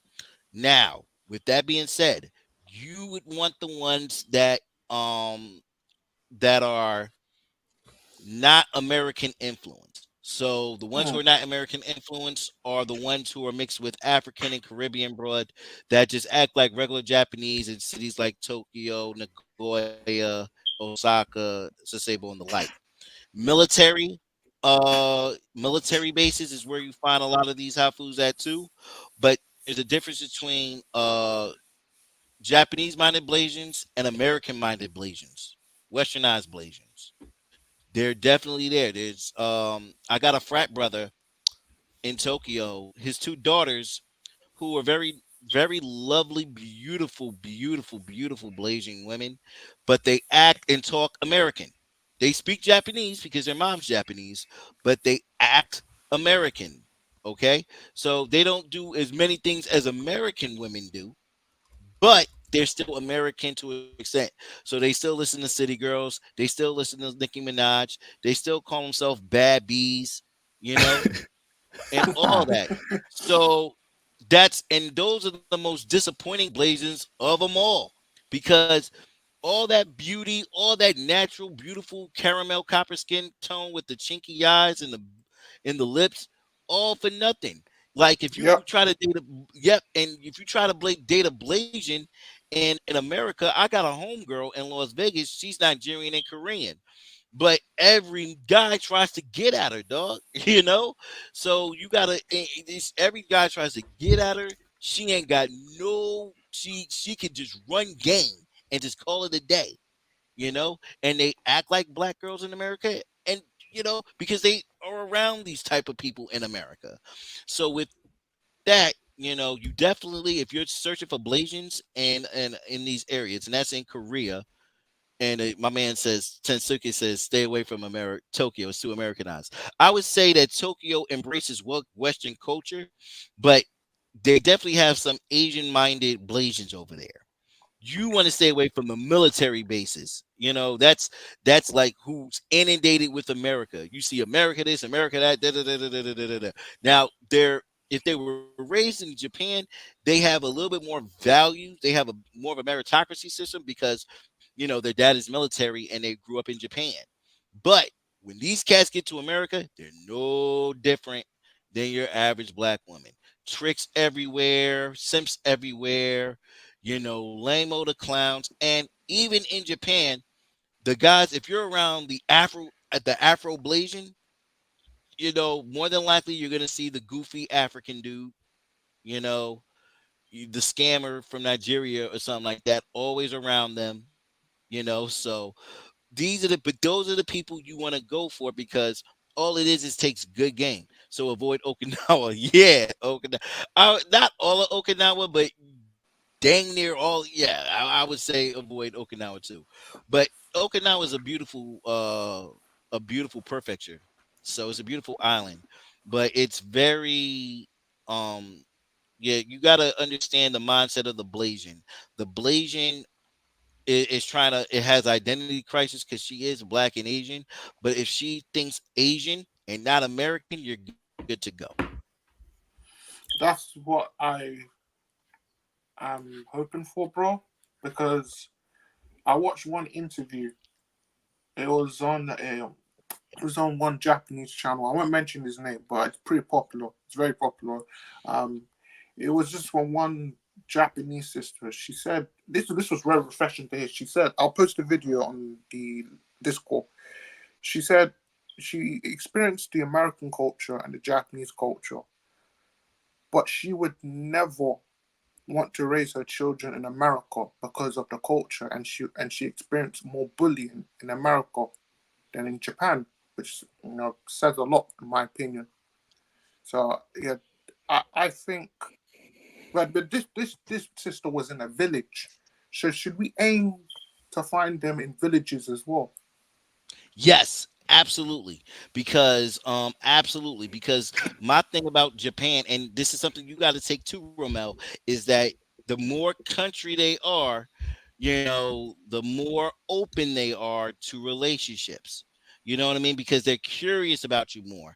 So if you're in Tokyo, it's basically like New York. It's like, yo, who, like, they're not so much arrogant like New Yorkers are, but it's like, I gotta go to work. I gotta go to work at 8, and I probably won't come out till 10. I'm probably gonna get some onigazaru, some rice balls, and I'm gonna go home, drink some sake, and watch some Japanese melodrama. That's the life in Tokyo. Villages, if you can find them in villages, be my guest. I will, you know what I'm saying? Yes, that's where I would get them from. But once again, Tokyo has a lot of women, Blasians and Japanese, who were raised in villages, and they moved up to those areas, and they still keep their values with them. It's those, once again, America, I'm still debating on whether, I'm gonna raise my kids in America or not. You know what I mean? But I know what I'm gonna teach my kids, and tell them to watch out for and beware of this. So I could raise my kids anywhere. That's just me though. America is a very funny place. It's literally the wild, wild west. And I never really viewed it as a kid or as a young adult, but as I'm getting older, it's really the wild, wild west. Whereas in Japan, um, you're gonna face some, if you're Hafu, or if you're half Japanese, you'll find some, especially if you're black and Japanese, you'll find some bullying here and there, but it's nowhere near the type of bullying you'll face in America. Okay. All right. Thanks for that. Let me bring in Pooh. Hold that thought there, Dem. So yeah, we spread it out. Let me bring in Pooh. What's going on, Mr. Pooh? How you doing, bro? Oh, hey, what's good, man? How you doing? Another beautiful day in South Korea, of course. Have to say that. I gotta represent. But yeah, man. Hey, this panel has been really good, man. I can't knock it too much. I know everyone's experience is gonna be a little bit different. No matter where you are, it's just how it is. This perception is how you grew up. But I can tell you this right now. I'm in the home of one of my receipts right now. And she barely speaks English. She's learned. She goes to the English Academy. She's very feminine, very polite, just a joy to be around. She's of course Korean. That's my favorite. Mhm. And let's see what else here. Let's see what else. She works. She has her own money. She doesn't ask me for anything. And for you, IP, especially for you, sir, I have not bathed myself in 3 weeks. She's done all of it for me. What? What? Yes, this is happening here in Korea, but there's a catch to it. She's from Cheonju. That is deep south, very country Korean, far, far away from Seoul, far from Daegu, and all that other, that fast-paced stuff.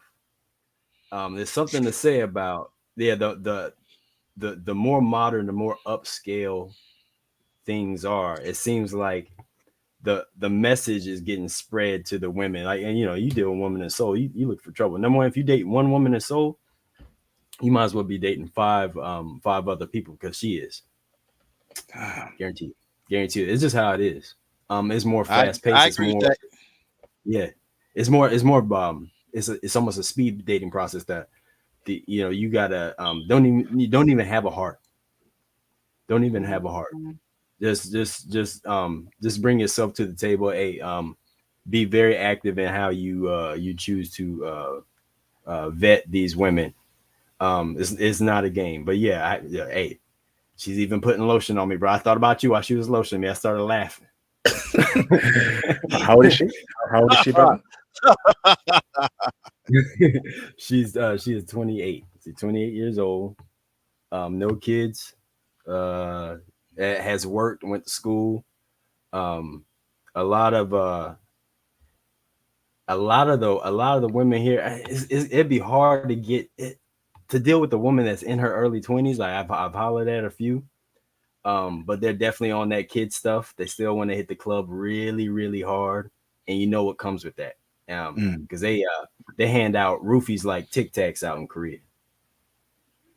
So this is just not the type of chick you want You to get deal the with. So Cosby she's, treatment. yeah, man, yeah, it's real hardcore. Don't get me wrong, like someone said flakiness. Yeah, they're extremely flaky in Korea, especially at that age, at that in their Dag, early man, 20s. hit him with the ghost. Yeah, they'll go too hard. So as soon as they start approaching into their 30s, yeah, of course, a lot of times, only on a few occasions I met a virgin. A lot of times they slept with maybe 2 to 3 guys, serious relationships only. And you know, it had hit that point where they're becoming very serious about who they're dealing with and who's around. Yeah, they do mature. They mature much. It seems like later they get their life together. Of course, you know, she's at her job. She left me here at her crib. She's at her job. Before she left, she knew I was asleep. I didn't want to be bothered. While she's in her work clothes, about to go, hooks up breakfast. Hey, it's on the stove. Hey, by the way, here's this. If you get hungry later, here's this. Here's this. I'm gonna leave this out for you. Hey, I prepped this for you. Like everything's all set up right here. And I'm straight. But you know what makes it even funnier? To save money, because Korea is expensive. She rooms with her brother. So yeah, man, it's just like is this a trip? I know you guys you're gonna favor Japanese women right now, IP. Your experience in Japan was obviously stellar. And I ain't gonna lie, mine was too. But I had the girlfriend experience was dope in Japan, because it's all about like what you want. Hey, let's do this. And it's more like she's just more agreeable. She presents herself to you. She offers herself to you. But it's not even real, because Japanese, they rather be polite than be honest. If you know what I'm saying, if that makes sense at all. Yep, I'm sure. absolutely. Yeah.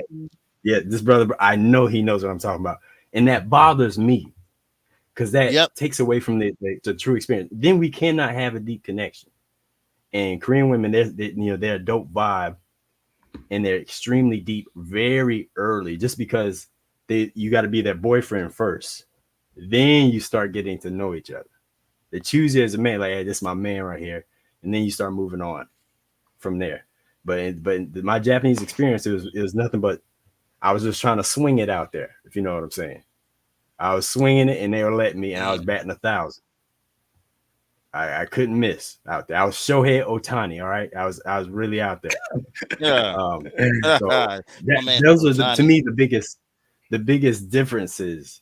Some of the biggest differences when dealing with the women on certain levels. Whether you're playing, if you want to play, you can play in Korea, but no, if you don't accidentally leave your heart in. And if you want to play in Japan, you can do that, and you can have a team rotating constantly. And then even if a girl drops off, because they will drop off like crazy, you can put one on like within the day. So yeah, this is levels to the game. If you know what I'm saying. How did you meet this chick you're currently dealing with, bro? You called a pro chat? Yes, I did. I rolled up, just full of smiles. Everyone was kind of all the other women were gravitating toward it. I was like, "What's going on? What's commotion over here?" And just smiled a lot. She actually, before I really introduced myself, me and her were already involved in like playing a game. We were playing Connect 4, bro. Just at a little meetup spot. We were playing Connect 4 together. She's like, hey, you want to play? I was like, yeah. And so we were playing. She was beating me, and I was like, man, this girl's on point. And she barely spoke English, but we just kept playing. And then as we played, I just started talking to her more. I started talking to her. Okay, where are you from? And she told me where she was from. I told her about myself. we had a little bit of issues with with communication, so I had to break things down in more simple English, or just use Korean because like I said, she's in classes right now. But yeah, we just rolled up on each other. It was cool. It was organic. It wasn't, we weren't pushed up to each other. It wasn't nothing like that. And I started noticing how she was built. I saw them E cups, bro. I said E. I said E. I said E. And I was like, yeah. She was definitely dope. And I had a few experiences similar to that. Where I'm just meeting people organically. This is not a good place for cold approaching, I don't think, because a lot of times people meet through friends. It makes things very difficult. You see the look on their face. No, in Korea. So like a lot of the time they won't even smile if you do something funny if they don't even know you. Then they're just not social like that, and they're going under as far as their social ability because they're stuck on the cell phone so much. So you can hang that up. Like it's gonna, you gotta play according to the culture. What Sun Tzu said, know your enemy, right? Know who you're dealing with. You gotta play a different game. Can't play apps here. Apps not gonna work here. It's a much harder game. You gotta know your rules, then go in to win. Only winning, which I expect to do. Wow, incredible. Hold on there, Pooh. Remo, you got a question for the guest and Pooh? Yeah, real quick, Pooh. Yeah, I agree with what he said, man. Cold approaching, you can do it, but it's not the best one. I say in Korea, social circle game is the best bet. And that's why I said to IP and all the brothers, get in the gym or just go to any one of your hobbies. Whatever your hobby is, go there. Social circle game is the best way. But yeah, to the question. So brothers, for both of you, Pooh and the guest. So when I was in Korea, right, when I lived there, I had a mad rotation of chicks. Like I had a crazy rotation from like Monday through Friday, different girl coming through. Now, as great as that sounds, it was work. I'm not even gonna lie. I did put in work. And what I've noticed is in Korea, they love relationships. Korean women love relationships. They fantasize it. You see everyone's in a relationship, boyfriend, girlfriend, holding hands. So what my experience was often is Korean girls would very quickly become super impatient, put the pressure on for me to drop all the other girls, wife them up. If I didn't do it, they were out. Like there was no waiting around. They were out. So transfer season was always open for me, having to source new girls. In Japan, are they more accepting of you kind of playing the field, or are they on that rush to lock you down vibe as well? Who you want to answer that first? You want me? I can go first. Yeah, go first. All I'll go right. second. All right. Yeah. Here in Korea, you already know that everyone's trying to lock you down. It's you see nothing but couples, and if you're a single man and if you don't know anybody, that can be discouraging. Also, you see nothing but couples. Everyone's paired up, and it doesn't necessarily mean. I mean, they're a couple. Yeah, it doesn't mean they're together. If you know what I mean, it's not committed, but a Korean girl wants to be linked with you right from the get-go, about probably a little bit past date one. And that's just my experience with dealing with Korean women here. In Japan, one more thing. Yeah, Korean women, they definitely want to be the only one. They're you have to juggle if you want to deal with different Korean women. In the dating game, it's hard because their expectations, they want you to, they want to be treated well. They want to be treated special. So if you want to come out of pocket a lot, go ahead and date, like 5 Korean women. That's hard. They're not all going to fall for the, hey, come over and maybe we can stream a little video. In Japan, though, from what I experienced, they didn't mind my games. And they knew I was playing. And they knew, I mean, my rotation, it wasn't even a rotation. It was a hot mess, honestly. Because it got to the point, things blew up in my face. And then I got 2 in the parking lot waiting on me, meeting each other. I was a hot mess. but still managing to work things out between us, between the three of us. And I have to say they probably weren't comfortable with it at that time, but weren't at the point where they were strong enough to go, you know what, forget it, I'm out. There's a whole lot of choices out there. Mind you, I was in Okinawa, so the the vibe is a little bit different. And a lot of the girls are used to American men and how we get down and how ruthless we can be. But they also want to get off that island. They want to secure their future. So if they can take a chance and get with you, and secure their future, they'll put up with some of your trash for a little bit. Go ahead, bro. So yeah, I agree with a lot of Pooh said. In terms of definitely the Japanese woman, the Korean woman, yeah, everybody's trying to lock you down. I mean, I can't really speak on it because I was the guy that didn't know anybody out there, so I can't speak to it. But in Japan, um yes, Japanese women, if you go into more desolate areas like Hokkaido or Okinawa, yes, you will see some of these women. They're not trying to lock you down. They'll just put up what you got. You know what I'm saying? If put up with the mind games, the shit test, and everything like that. But oops, my bad, IP. But you know, to a certain extent, these Japanese women, you know, you got to be good at you know uncovering deception to a certain extent. That's why learning game is so important.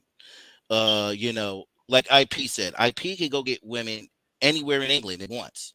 There was a couple people hollering at him the other day. Ain't that right, IP? Like some girls at the bus stop and you just gave it a cold shoulder or something like that. I don't know. IP could tell you that story. But it is very important to learn game and learn game early.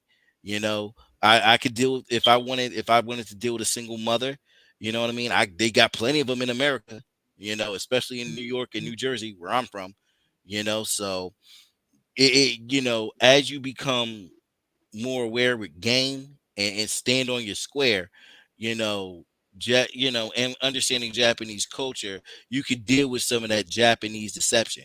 Because if you put the value back on yourself as a man of value, in ritual male, you are a man of value. You know what I mean? You've been to all these countries, you're making bank, you put value on yourself, you're not gonna care if some Japanese woman ups and leave you because you made her feel a certain type of way.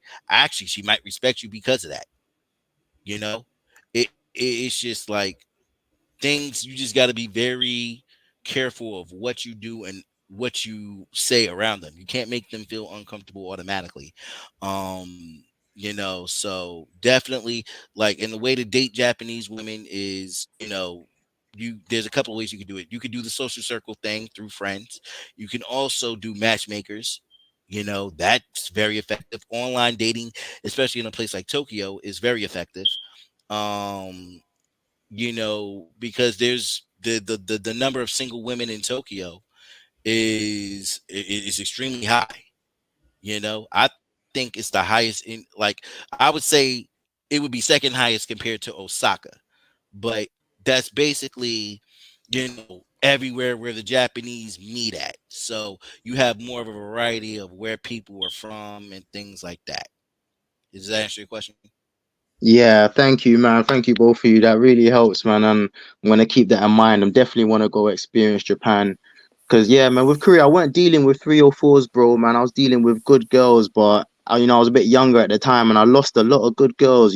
Korean girls are serious, man. I lost a lot of good girls because they wanted to be serious, and I just weren't ready for that at the time. I wanted to play the field, so when I go back, I'll probably be a bit more tactful.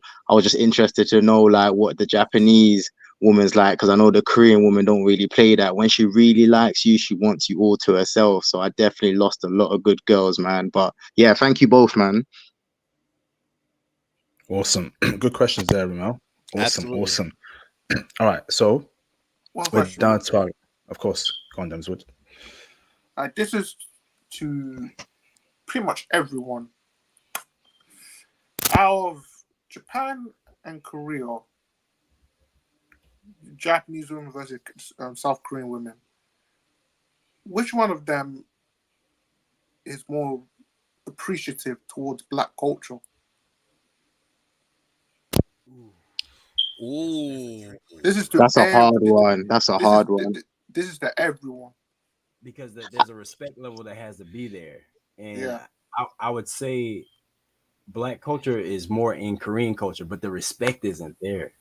The Word. respect, the origin, and like I'm walking down the street, I'm hearing, I agree with that. my, I agree with that.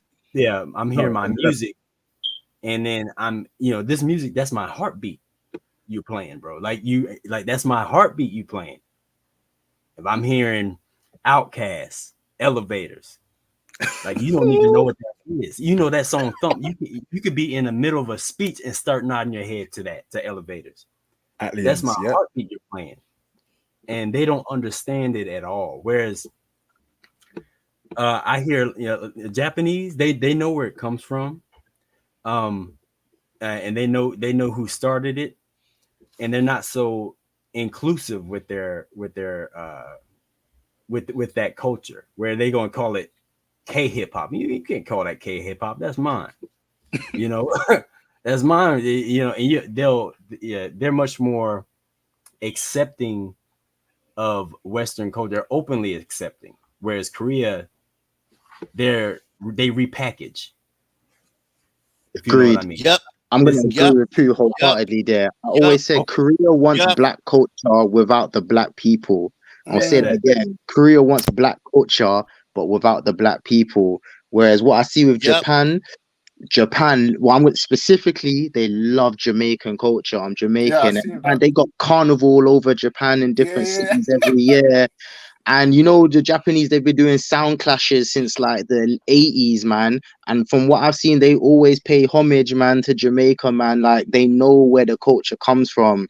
So I'm gonna give this one to Japan, man. Like I feel like they give more respect to black culture, whereas Korea, they love black culture, but they want to kind of like steal it and bite our culture. They want the black culture without the black people.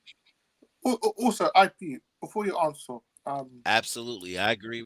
I sorry, bro. I need to do outside IP. Bro, IP. Remember the time one brother said Japanese women starting to learn patois? Yeah, I remember that. Yeah. Oh man.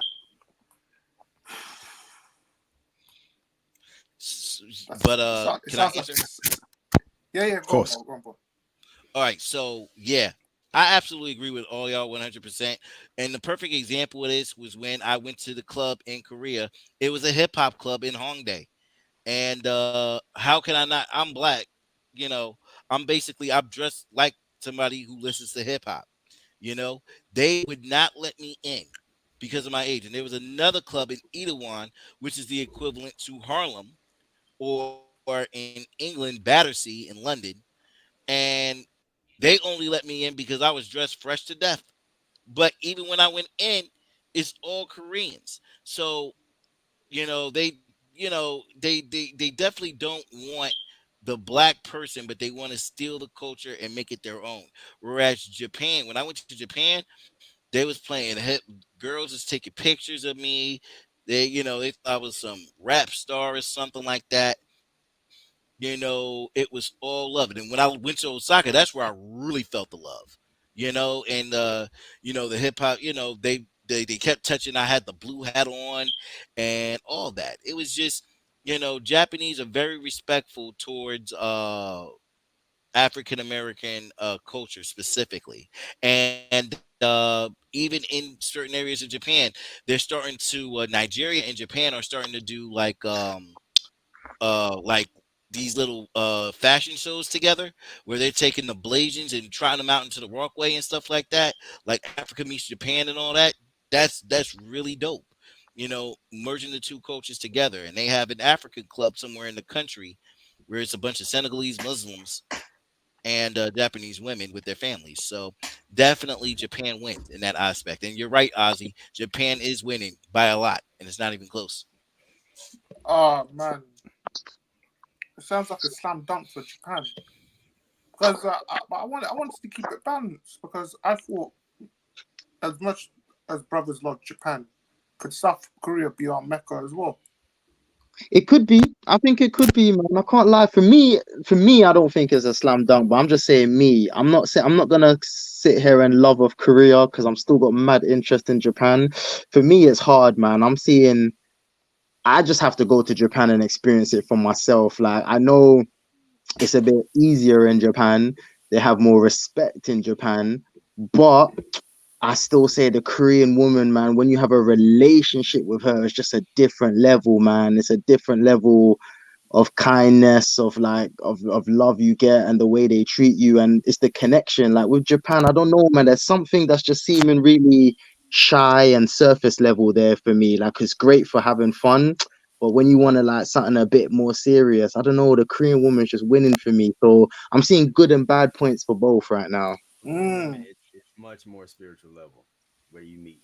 You meeting early on a spiritual level, definitely. I know it's just much deeper to me, and I mean it happens pretty early on. They'll you don't have to hide your weaknesses so much with a Korean woman. She's not gonna disrespect you because you and look at you because you're vulnerable somewhere. If you've gone through some things as a man, you have struggles or you have struggles as a child, and and you talk about how that affects you. You can't do that with the American woman. You cannot do that at all. It's looked at, it's viewed as weakness.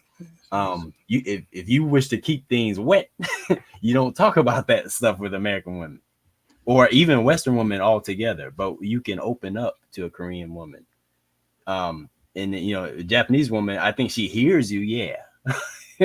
But I mean, I think she's just trying to get to the next step and make sure you're happy and satisfied so she can reach her goal. Hold on there. Rudy San, where's Afrobeats getting a buzz? Is that in South Korea or Japan? I think Afrobeats has done very good for brothers worldwide. Very good. There's a song called Calm Down by some African dude. I heard it in Japan. I heard it in Panama. I heard it in South Korea. Baby, calm down, calm down. Was that right? That was Whiskey. Yeah. So whoever sang it, that song right there is everywhere. Afrobeats has given brothers some good play. So it's saying what K-pop did for Korean dudes. Many years ago, women of all races were not checking for Korean dudes or even Asian dudes. I go everywhere in the UK. I go to flipping South Korea, Japan. Asian dudes are killing it right now in the dating game because of K-pop. Hopefully Afrobeats helps us out in that aspect as well, man. And in my opinion, it gives a better image in hip-hop, a much better image than hip-hop. So awesome, man. Let's ride that Afrobeats wave for a minute. Go on, bro. Yeah, but I think it was Wizkid or Burna Boy who said. I think it was Burna Boy. But yeah, man, I love Afrobeats, man. It's like a breath of fresh air, brothers. Like none of the. It's just a celebration of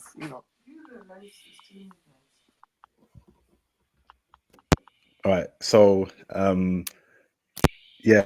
All right, so last 10 minutes. Go on, bro. Yeah, it's like a celebration of Black culture.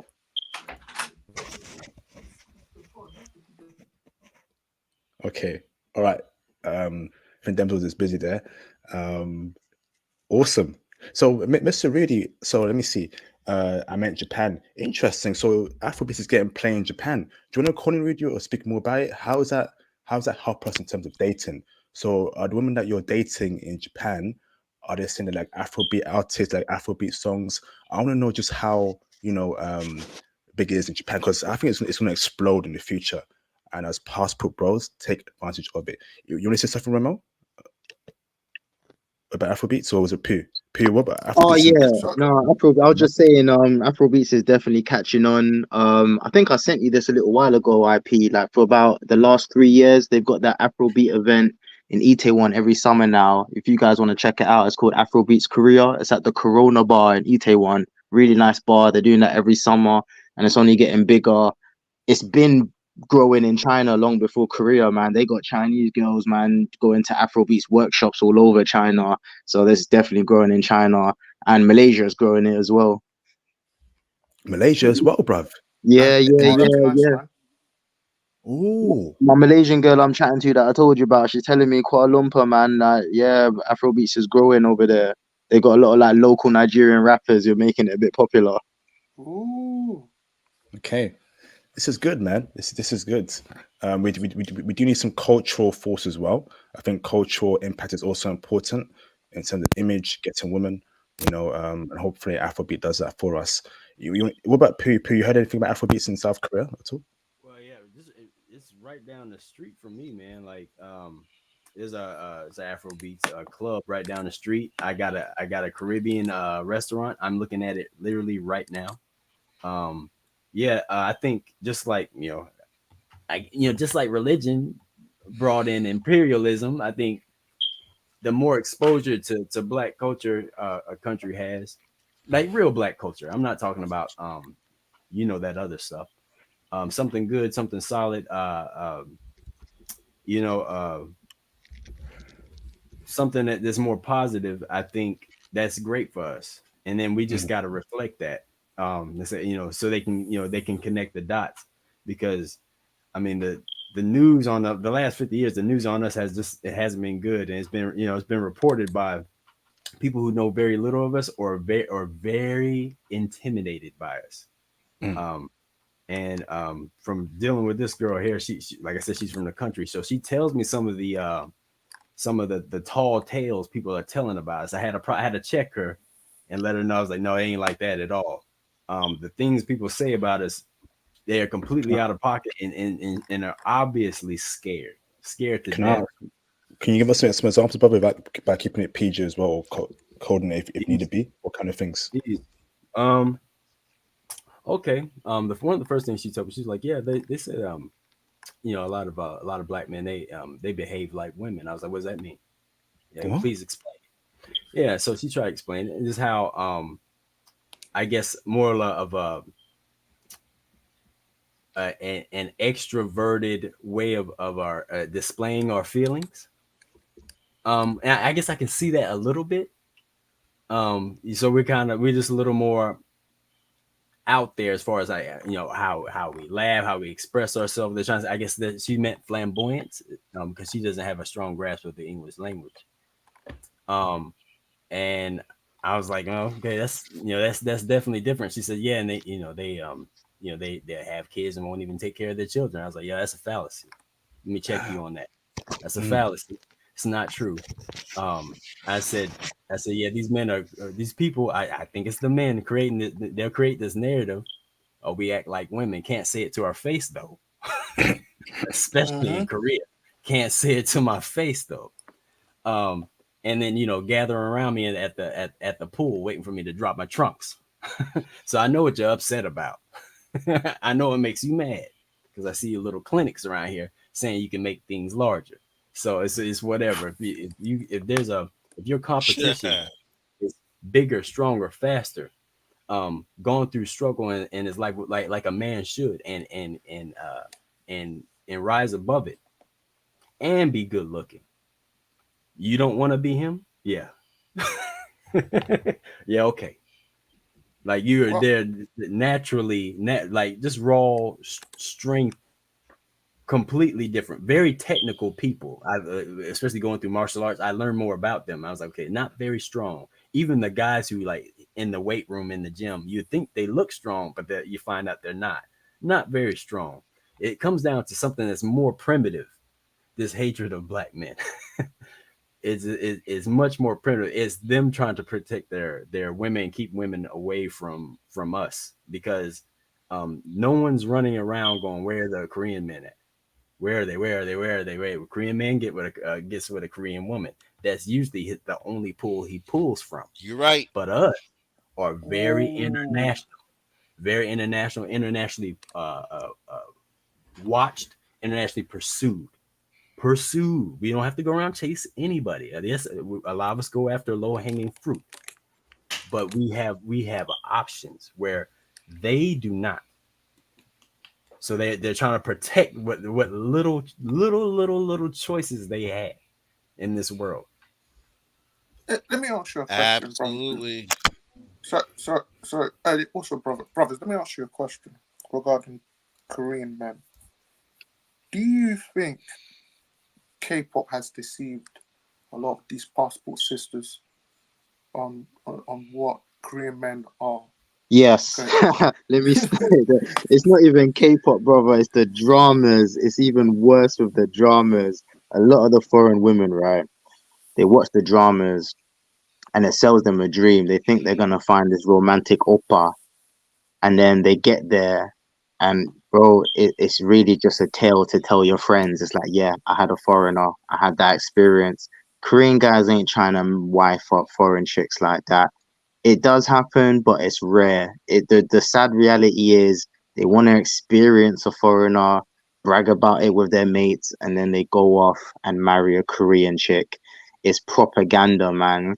And it comes back to what Pooh was just saying, like we don't control our own narrative. That's what it is. That's why a chick can be uppity and say some mad crap like black men being absent fathers and things like that. It's like, how do you know? How do you know this? You know what I mean? Where's this coming from? You don't live in the West. You live in Korea or Japan. Where are you getting this information from? We don't control our own narrative, but it's propaganda with Dems, man. Yeah, the Korean dramas have absolutely gassed these chicks up. And they're getting a rude awakening when they go to Korea, man. They're getting smashed and then they're not getting wifed up. The Korean men are not romantic like that. They're really not. They're actually very cold. They're very cold, very stiff, and it's a fallacy. It's actually false advertising. They are not romantic like that. They're very cold. But and that's how. But now you see how important it is to control your media and your narrative. Even though they're not romantic and they're cold people, but because they control their image, Korea is a major superpower, great economy. They got all this tech. They're able to push out their own narrative. We don't have that, and that's what frustrates me, bruv. That's what frustrates me, man. We don't have that machine behind us to actually allow us to control our image and our own destiny. We got a bunch of non-black people in America that control our image, in the UK too, right? Africa, I don't know what's going on with there, but speaking as Western brothers, we don't control our image. That's why I swear down, brothers, man. Hopefully crypto pops us for us. Hopefully what we have planned for 2024 pops up for us so we can have more power, more influence, right? This passport bro movement, push our own narrative, our own movement. Because I am sick and tired, right, of mofos who ain't black, right, that are controlling our own image, bruv. I'm sick and tired of it, bruv. To the point where I deal with a non-black chick. She's thinking, I never knew black guys were like this. What's going on here? Because motherfuckers were sending you lies, bruv. They were sending you lies, woman. You know? Yes. Dems, let me Well, tell you it's the very quick important. reality. Uh, Let me just say this, Go ahead, brother. Go ahead. Romel. It is very important to defame the black man's image worldwide. All right, it's very important to these people to defame the black man's image worldwide because they know the type of spiritual, genetic, and intellectual power we possess. So, if you're somebody who, from a jealousy perspective and an inferiority perspective, want us good and gone, I would do everything to ruin the image of the African centered man out, you know, and that's why you have all these vices, you have all these things thrown at us, feminism, all just everything, man. Just anything that could destroy us, make us weak, make us less united, anything that does harm to our bodies that might genetically modify us in some type of way. I- you know, but there's a reason in these circles why black men are, searched for and wanted. You know, like you go to these countries, and then they find out how we really are. And we're finding all this success. Whereas Passport Sis, she's the clown of the earth. But that's for another story. But it's just very important that we could that they have control of our image instead of taking care of our own image, because the moment we have complete control, they have no shot. Facts. Absolute facts, man. Absolute facts. You want to say something, Ramon? Yeah, I was just gonna say with what you're asking them with women being fooled by this recent like upsurge of like cool points for Korean men. It's the same thing why white guys have always been so popular around the world. They control their own image. Look at media, look at Hollywood, look at the movies. It's always the same white savior story. Something Yep. goes wrong, the white guy comes in to save the day. So like even in Asia, they have this image of like the white savior. And it's very similar to what's happening with the K dramas right now. Like they just control their media very well and they push their image very well. But the truth is, brother, I've lived in Asia twice in two different countries. I'm not even trying to be rude. I'm just going to call it what it is.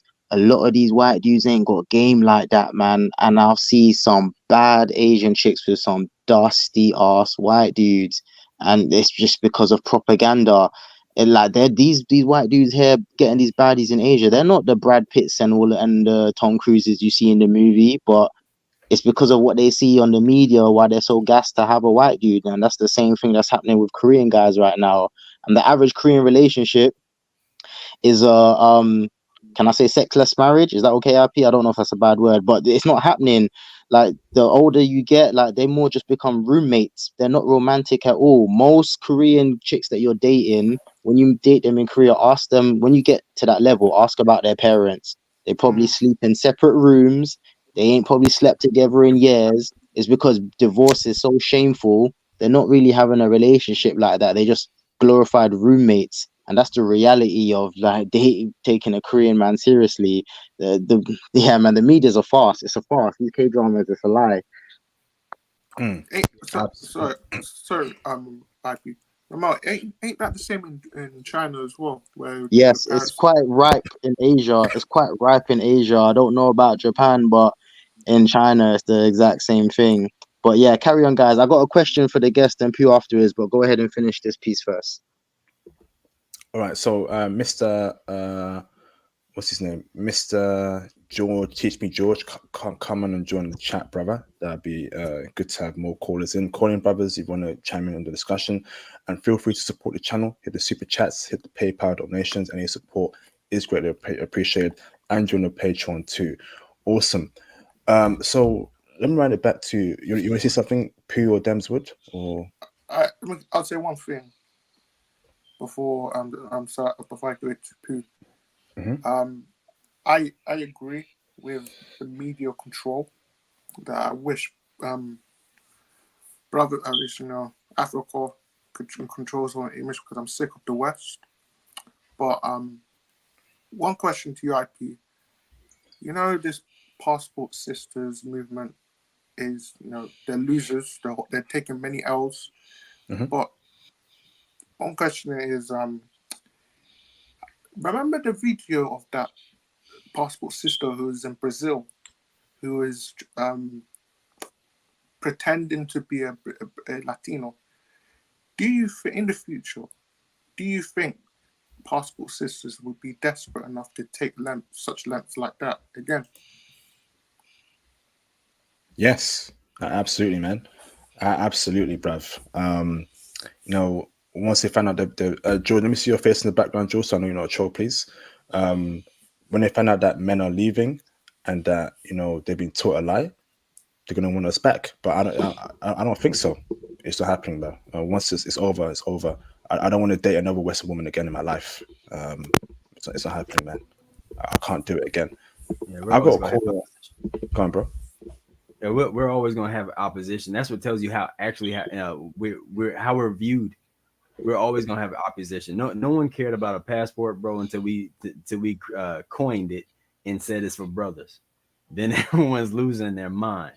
We're the only man in the world that's depoliced. You know that already. Mm-hmm. We're the because their backup plan is not working, Pooh. Yeah, exactly. Like their backup plan ain't working. Yeah, their backup plan ain't working. They want to. Got delay. They got a delay. Yeah, but the reason why these women they're losing their minds is because they think that black men that are decent, make decent money and everything else, they think that we're below average in the West, specifically America. I can't speak to England and Canada, but when we go other places, we're above average consistently, and we're highly sought after for many reasons. And when these women look at us, you got to understand that, and this is why I say, IP, get up on game. Game is the most important thing. Like, make sure that all your stuff is in order. Make sure that you can read between the signs, because in America, these women are looking to marry and divorce you. They already have a man that always has access to them. Now they just need a stabilization plan, and they think that me and Pooh are going to be that stabilization plan. It's not happening, So with that, we're going overseas and we're getting way better options, and they're shaming us. Even my own mother shamed, me for exploring outside of America and all that. She said, Yeah. why won't you do right by a woman, you effing douchebag? And she said that. And it's just mad that their backup plan is now is now kicking back at them. It's just the fact that it's like, there's something in America, like, you've already been touched. So we're gonna take our resources and go somewhere where we're appreciated. Yes, Ozzy, they said that. My mother, who's in her 60s, said that. She was just like, Yeah. you know, she wanted me to go after this 40-year-old woman, who likes me or whatever, but I'm not like that, so I just keep that over there, so it's just a hot mess. So just keep your eyes on the prize and the passport, gentlemen. That's what I'm saying. Yeah, yes, indeed. And with the flip, before I bring in Teach Me George, right? Um, I think as more men stop giving their resources to Western women, what does that mean? Stop spending on them, stop buying them gifts, stop going taking them out dates. It will get very bleak because guess what? Don't Women don't drink for them. invest in crypto. Yep, women don't invest in crypto. They don't invest in stocks on average. They don't do real estate. All they do is just take. All they do is just they don't think outside the box like men do. Most men invest, most men do that. So why would you take the risk, right, in wife up a Western chick where she's plotting on divorcing you and taking things away from you? Don't give them nothing, bruv. Don't give them nothing, bruv. There's just no point. There's no point, bruv. They Yeah, student debt woman. It's too much, brothers, man. So when push the men start, boundaries. yep. Yes, they So do. Yes. when men start, seeing the light and going abroad, women have no simp income. The simp economy Yeah. gets less for them. Guess she can't hit up guys for cash apps for some Pizza Hut or KFC, right? And then we're gonna start seeing things crumble. But it's too late, bruv. It's too late. Too late to apologize. It's too late. I didn't bring a call in, man. I didn't bring Mr. Teach Me George in the There you background. go. Hey, hey, how you brothers doing? I'm doing good, brother. How are you? I'm good. I'm currently What's going on? living in. Hey, what's up, brother?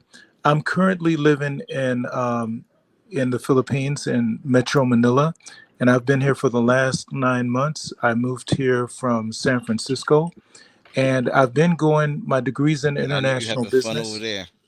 Oh yeah, man, it's off the hook, and I've been going back and forth to Asia since I was in high school. I was an exchange student in Osaka, Japan. So in high school for about 2 months, uh, when I think I was a junior in high school that summer, I lived with a family for 2 months in Osaka, like a real just local Osaka family. So I've been going back and forth to Japan for more than a decade. So I do have some good perspectives, but I want to start in on the sisters. Now, I'm going to try. This is my first time ever being on any kind of YouTube, and brother, I promise I'll make a long story short. I Mhm. have figured out the key to why Black women publicly make this BWs. narrative about black men. And let me start with my family. So if there's any sisters listening, I'm not talking about you sisters. I'm talking about the sisters in my family. These are women that I love and I still love today. But let me tell you something. My cousins, my female cousins, I have introduced them to good men. This is growing up. And all the time, he doesn't have an edge. I don't feel butterflies, right? And then the brother that I know, because I know kind of what kind of dirty stuff he do, right? And I'll break the bro code. I'll snitch and I'll say, hey, this brother does this, this, and this. They still end up with that guy. They end up pregnant. They end up with a baby. He runs away like the coward he is. And guess what? My cousins, my relatives, then they go around bad mouthing all black men. So that's the thing that they do. So that's number one. Number two, and brother, I promise, so I'm gonna make this deep. Now you know how Oprah Winfrey over the years always has this narrative about black men, right? You know, always has the woman on there and they're no good, they're this, that, and the other. And you know about the color purple, stuff like that. And that's black woman working with white directors to put out an image of black men. Well, it's a win-win situation for the for the white man and the black woman, because what black women are doing when they're complaining about us, they know what kind of attraction that other women around the world have for the BBC, if you know what I mean, and other aspects of us. So what they do is they're just going out and bad mouthing us so that other women will stay away from us. You see what I'm saying? That's my opinion. No, facts. Speaking facts, bro. Until those women actually experience a brother and they find out they've been lied to. So I want to delve deep, brother, into your time in Japan, brother. Yes. When last were you in Japan? When Okay. last? So after college, I went over for a year. I did I went to a Japanese language school for a year, and then back in, I guess the last time I was there was like 2015, 16, and 17. I was there for about 3 years, and I was living and working in Tokyo. So I'd say Okay. altogether, I've spent about 5 years in Japan, mostly in Tokyo, and then about 6 months in Osaka. Awesome, bro. Were you an English teacher now, I'm guessing, in all those times? Yes. The second time I was working part time. I was working online back in the U.S. and then I was teaching English on the side when I was living in Japan to supplement my income. Awesome, bro. So let me ask this right. So how do Japanese women feel about black men? Okay, I've got some really good news for you, brother. The majority of a Japanese women are neutral. They don't have an opinion either way. So it's up to you. So let me give an example, brother. We all know that if you go to Japan and if you want to meet a Japanese girl, you go to Roppongi, right? All the clubs, you go there at night, they're looking for you. You're like a superstar, right? There are women who come from outside of Tokyo. They come to Tokyo and they go specifically to Roppongi looking for foreign guys and specifically black guys. Okay. But the cool thing about it is I've never done the Roppongi thing. I've met girls at 7-Eleven. I've met them at cafes. I've met them on the, what do you call it, on the subway. Because there are a lot of girls that are neutral. They don't really have a strong feeling one way or another, and it's just your individual game. I've had girls to tell me I never thought that I would ever be in a relationship with a black guy. But now one of the things I leveraged was my language skills to talk to those sisters. Incredible, bro. Awesome. So, brother, can you send me, brother? I put my Instagram on the private chat in StreamYard. Okay. Yes. Would you want to do a stream separately about your time in Japan, good and bad, how to move out there? Would that be okay with you, bro? For Yeah, 2024? I'd be down for that, brother. Awesome, bro. So if you could send me a DM on Instagram, brother, let's touch base about your Asian trip and just so how black men can navigate in Asia. That'd be great, bro. Because obviously we're in 2024 in 2 weeks, and I probably can't do any more streams until next year. So January next year, brother. Let's get that pen, okay, brother? Absolutely, absolutely. Awesome. So I put my IG in a private chat. Awesome, man. So thanks for calling in, Mr. Teach Me George. You said you were also in China, right? How did the Chinese women treat black men? Okay. Awesome. I was over there for business. I was over there for 9 months. I was living in Beijing. And so my company sent me over there. I was doing most of my business in Guangzhou and Hong Kong, but I was based out of Beijing because it was just easier for me. You know, they had the direct flights or whatever. So I just based in Beijing, but then I would be traveling all over China. And the one thing that I felt was when I went to those clubs, it was just too much of, what can I say, hate from the guys. So the guys knew, like you walk in the room, they're kind of looking at you funny because they already know that the girls are going to be, you know what I mean? So what I found was that when I didn't go to the clubs, bro, I could be like in a stationery store. And then a girl would just walk up to me and start talking to me. So if she's asking you questions, she's curious, then you know that you can, exchange numbers or do an Insta date where you just invite them to go get coffee. And I did some gaming online, and I forgot the name of the app, but I think it's called QQ. And it's not an app that I don't even know if it still exists anymore, but you could just put a profile with your face and then, WeChat.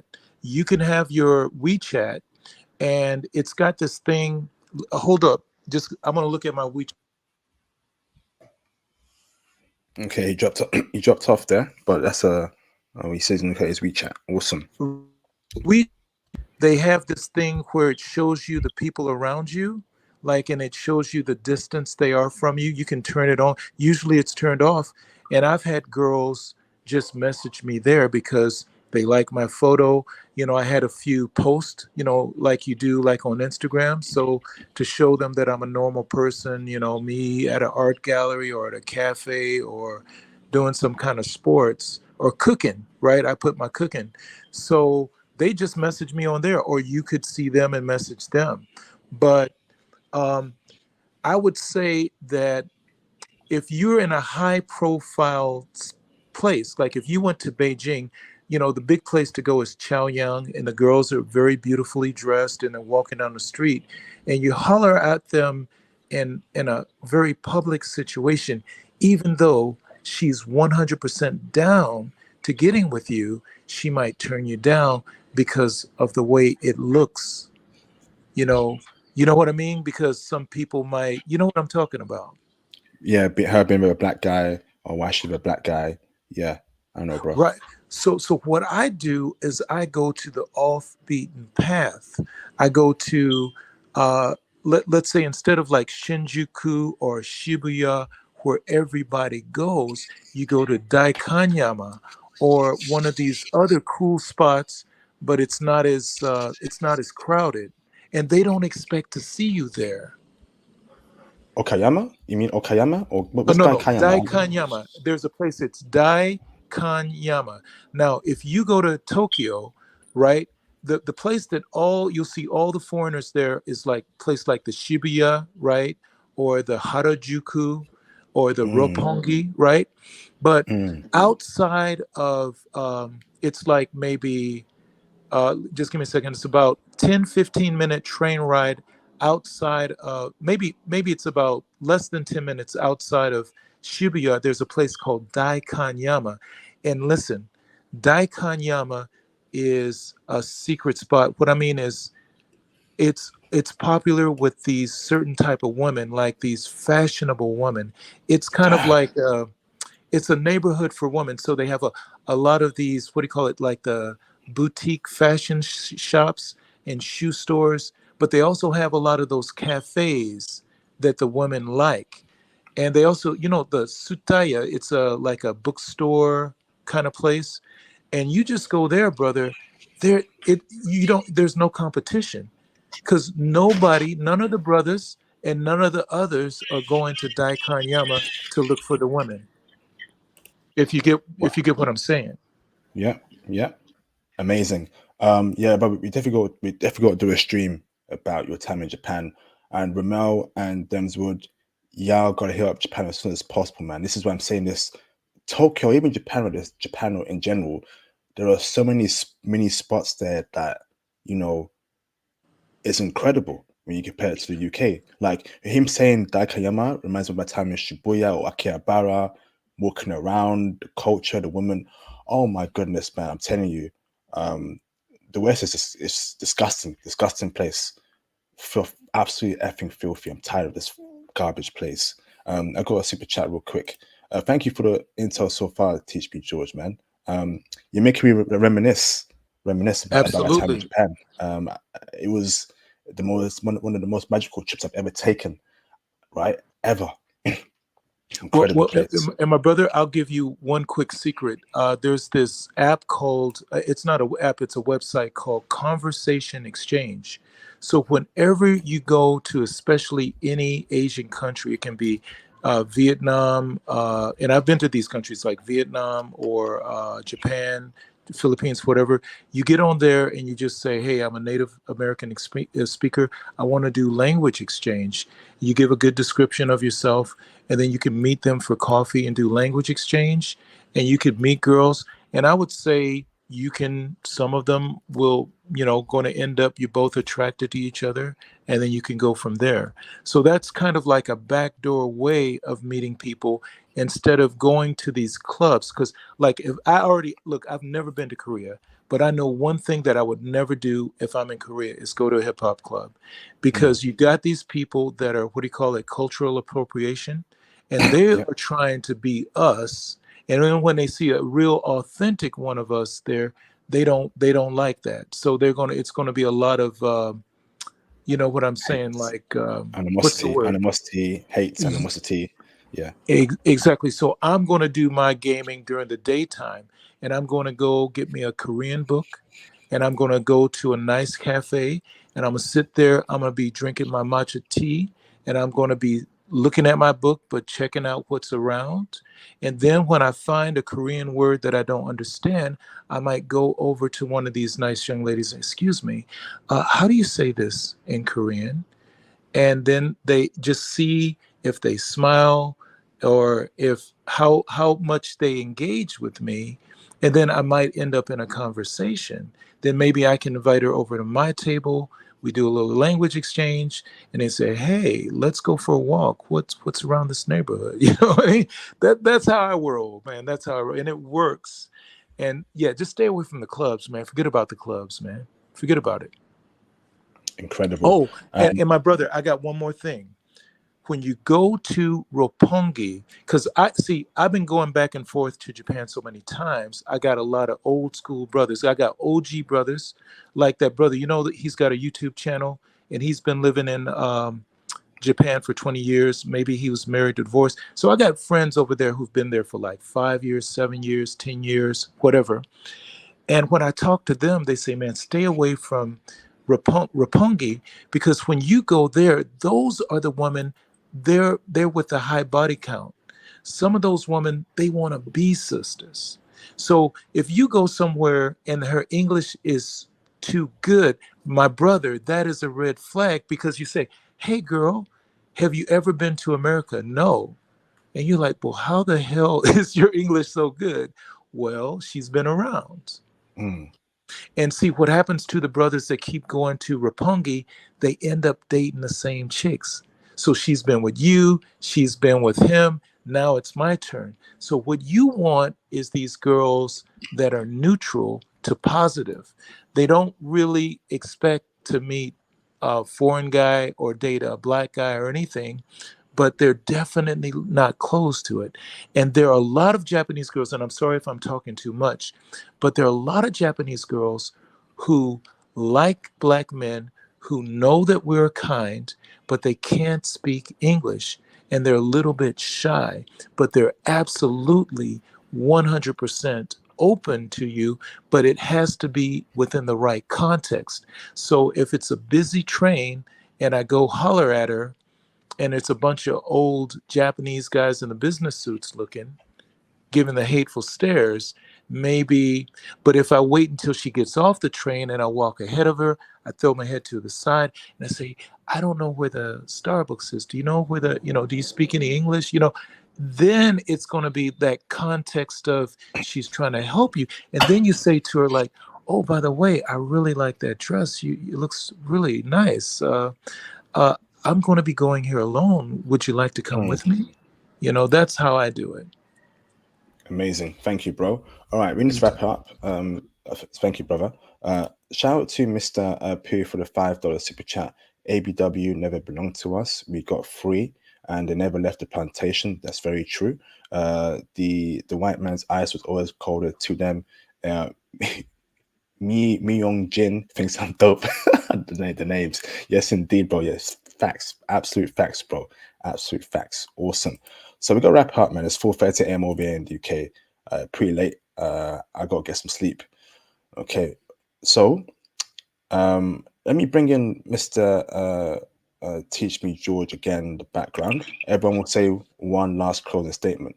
So Mr. Blue Jersey, the star of the show, Mr. Blue Jersey, any closing statements, brother?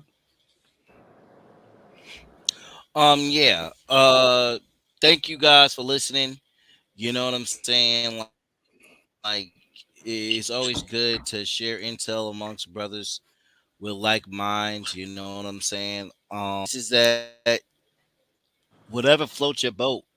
You talk to brothers that been there and done that. But listen, and when you go out there, observe.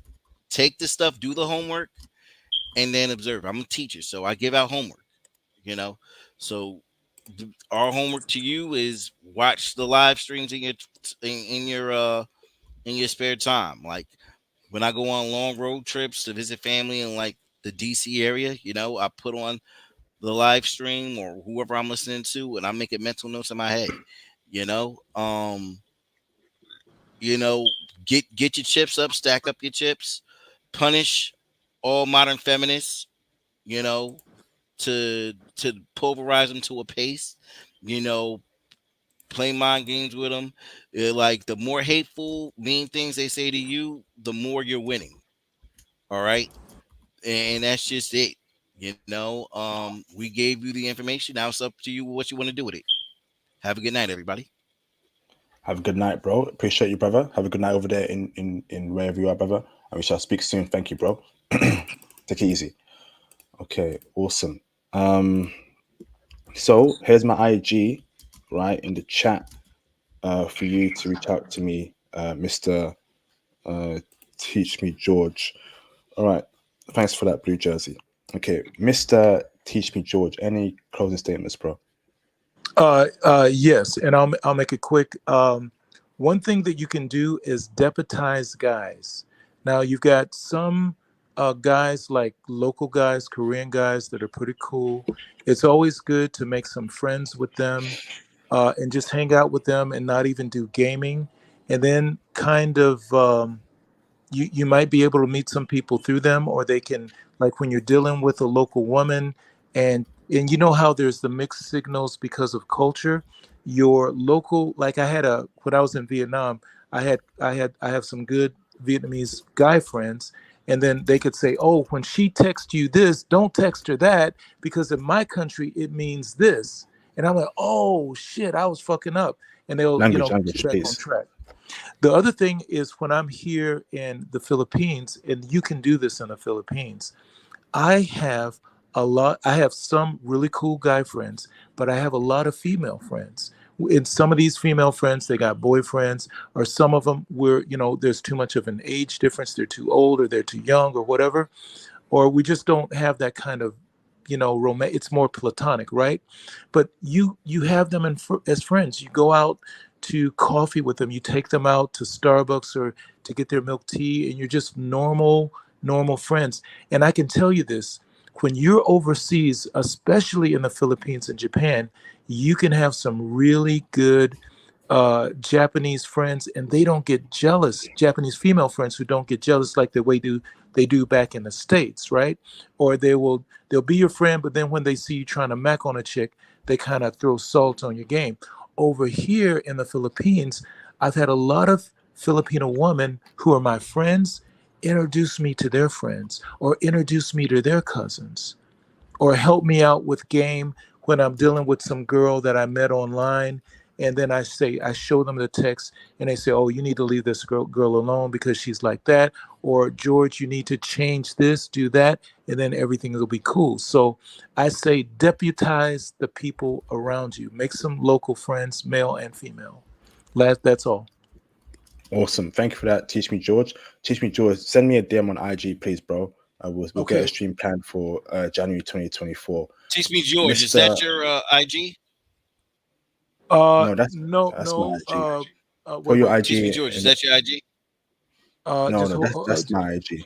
Put your IG in the private chat. That to me. Okay. My brothers, hold on. I don't know how to do it. So wait. Oh, okay, I got it. This is my first time on here. I'm sorry. I'm gonna teach you. I'm sorry, because I'm teach. I'm gonna give you my email address. So email me, and because I don't remember what my IG and everything is, but email me and I'll hit you back with all my information. The private chat. Type in the private chat, bro. Okay, just type in the private chat. All right, Mr. Ramel, do you have any closing statements, bro? I just want to say thank you to the brothers on the panel and all the guests in the chat. Appreciate you guys. Love the community. This is what we need, man. Just like-minded brothers coming together, sharing ideas and leveling up and elevating. And last thing for me, not much to say. I'll just say, brothers, just give yourself the best chance of success. Whatever countries you're interested in, learn the culture, and more importantly, learn the language. Whether to fluency or even just conversation or just a little bit to get you by, just put in the effort.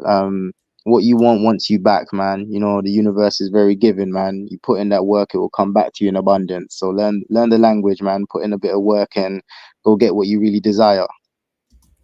Awesome. Thank you very much for the great words, Ramel. Much appreciate, bro, for the super chats tonight. Thank you very much, Ramel. Mr. Damswood, do you have any closing statements there? Yeah, man, this is another classic live stream. Brilliant live stream. A lot of valuable intel. I'm definitely going to replay this when I wake up tomorrow morning. Big up to all the brothers on the panel, my fellow passport kings, because we're all kings. So big up to the guests, big up Brother Ramel, big up Brother Pooh, big up the new brother, and also big up to you, big bro IP. Another banging live stream. Yeah, bro, just keep up the great work. Thank you very much, man. Much appreciated for the cameras, Demswood. I have one last question for Teach Me George, brother. It's regards to age gap, brother. So can a brother that's 38, 39, 40 Teach Me George, date a 21, 20-year-old, 22-year-old, 23-year-old Japanese chick, bro, in Japan, brother? If you're still there, Teach Me George. Yeah, so I'm looking for my IG account. I think, okay, I'll put it into the thing. But absolutely. Now, especially in Philippines, that's definitely a possibility. I have dated when I was, let's say I'm in my mid-30s. So I've had Korean girlfriends that are in their early 20s right here. My last girlfriend that I dated here in the Philippines, she was 23. Most of the girls that I've been dealing with here in the Philippines in the last 9 months have been between the ages of 22 and nobody over 26. So between 22 and 26. Now in Japan, it's a little bit more difficult than the Philippines, but it is definitely possible. And I'm just trying to think of something specific. When I was in Japan, did you say you dated Koreans in the Philippines? Oh, okay, right. So I just moved here 9 months ago from San Francisco, and I just basically, my apartment is still there. I'm still living in my apartment in San Francisco, but I just said, forget it. And December 24th, I just got on a plane and I just started traveling. I went to Singapore, Malaysia. Then I went up to Bangkok, and Bangkok is awesome. Bangkok is now the Tokyo of the South. Bangkok is just as Okay. developed as Tokyo. I went around Bangkok taking a bunch of photos, and I sent it to all my friends because they had no idea where I was. And I said, "Where am I?" And a lot of people, American and Japanese, thought I was in Tokyo. That's how developed Bangkok is today. It's more at the level of Sorry, brother. Singapore than So it the is. Korean, sorry, brother. So the Korean woman you dated, right? Where did you date her? Yes. What country? What country? Okay, this was when I was in San Francisco, and I Okay. was like mid-30s, and she was 24 when we started dating. And she was born in Korea, right? Born in Korea, tall, That's fine. beautiful, rich girl from Gundam. That's amazing. Now, oh, Gangnam. Okay, interesting, Yeah, bro. Gangnam. Gangnam. That's Chicken for right. brothers. Rich girl Yeah. too. How did you pull that? Flipping heck. Okay. Oh man, this is amazing story. So and this is why I talk about like deputizing people. So there's a cafe, little cafe I used to go to in San Francisco. Um, and I met this couple. It was like, I don't remember what ethnicity. Maybe they both were Hispanic, or one was Hispanic and one was from India, something like that. But I was just really friendly, talking to them and really nice. And they were like exchange students, right? They were in the ESL program. So one time I went there and they were with her, right? And so then now all three of us are talking. I was just friendly and they're just my friendly people. Then one day I showed up at the cafe and it was just me and her. So then me and her started talking and we didn't stop talking. She ended up coming back home with me and she ended up my girlfriend. And we were together for more than a year. Damn. So now, applying that situation to Japan, brother, you're telling me if you're 38, 39, 40, you can date 20-year-olds, 21-year-olds, 22-year-olds, 23-year-olds, 24-year-olds in Japan, all over Japan? Okay, I will be able to verify that within a few weeks because I'm planning to leave here and go to Japan. But the last time I was there, I was dating an older woman. So I was in my early 30s. She was like maybe 35. And again, it's a long story, but the thing I noticed is when I would be going with her and we'd be dressed up and we want to go get some, go to a nice restaurant, just have a, night out on the town, or what, we're like a date night. I was living at her place, but I would notice, like, we would go in these all Japanese places. Like when I was in Japan, I would never be somewhere where other foreigners were around. I'd be like I'd see no white face, no black face. I'm the only foreigner around. I would see girls tapping each other saying, "Look, oh my God, okageru." Like, wow, I wish I had something like that. And I'd be noticing it. My girlfriend wouldn't know that. I'd be like, damn, what am I doing with her? So it's on, my brother. It's on. And also the last time I was there, I had some French friends, right? And they're all white, right? Cool. And I go over their house and they'd be having a party and there'd be all these girls that are interested in French language. And these were like some rich IT guys and they had big, nice apartment and there'd be all these girls, but then there was some of them. It was game on, and they were really young. Age is really not a big thing in Japan. Fantastic. Yeah, That's awesome. That's what I want to hear. 21, 22. Fantastic. So yeah, but appreciate but that. but one last thing. Again, I want to emphasize: you got to go off the beaten path. Wherever you see brothers recommending you to go, don't go. Go somewhere where you are the odd man out, where you are walking around and you have an excuse to say, "Excuse me, where can I find a bathroom?" Or, "Do you know if there's a Starbucks around here?" Or, "I'm looking, like I'm a little lost. Can you help?" That works, my brother. That is one of the best, like for Japan, that is one of the best pickup lines because what do you call it? What's the word? It's like not serendipity, but it's like I think Nampa. that's the word. Yeah. It's not like you gaming, like, "Hey baby, what's up? I see you there." No, I'm lost. Can you help me? People love to help people. Yes. Thank you, bro. Hey, we got to do a stream Teach Me, George. So if you can find your IG before I end the stream, put in a private chat. I'm a DM you, brother. We'll set a stream for next year, January 24. I want 2024 to be the best year of our lives so far. We got big plans, but let's get the brothers in order. let's merc next year, man. So thank you, TP George, much appreciated, bro. So sorry, Fives, no more callers, brother. I appreciate. I'm sorry, brother, but it's almost 3 hours. I got to get some sleep. I appreciate you, bro. Sorry, bro.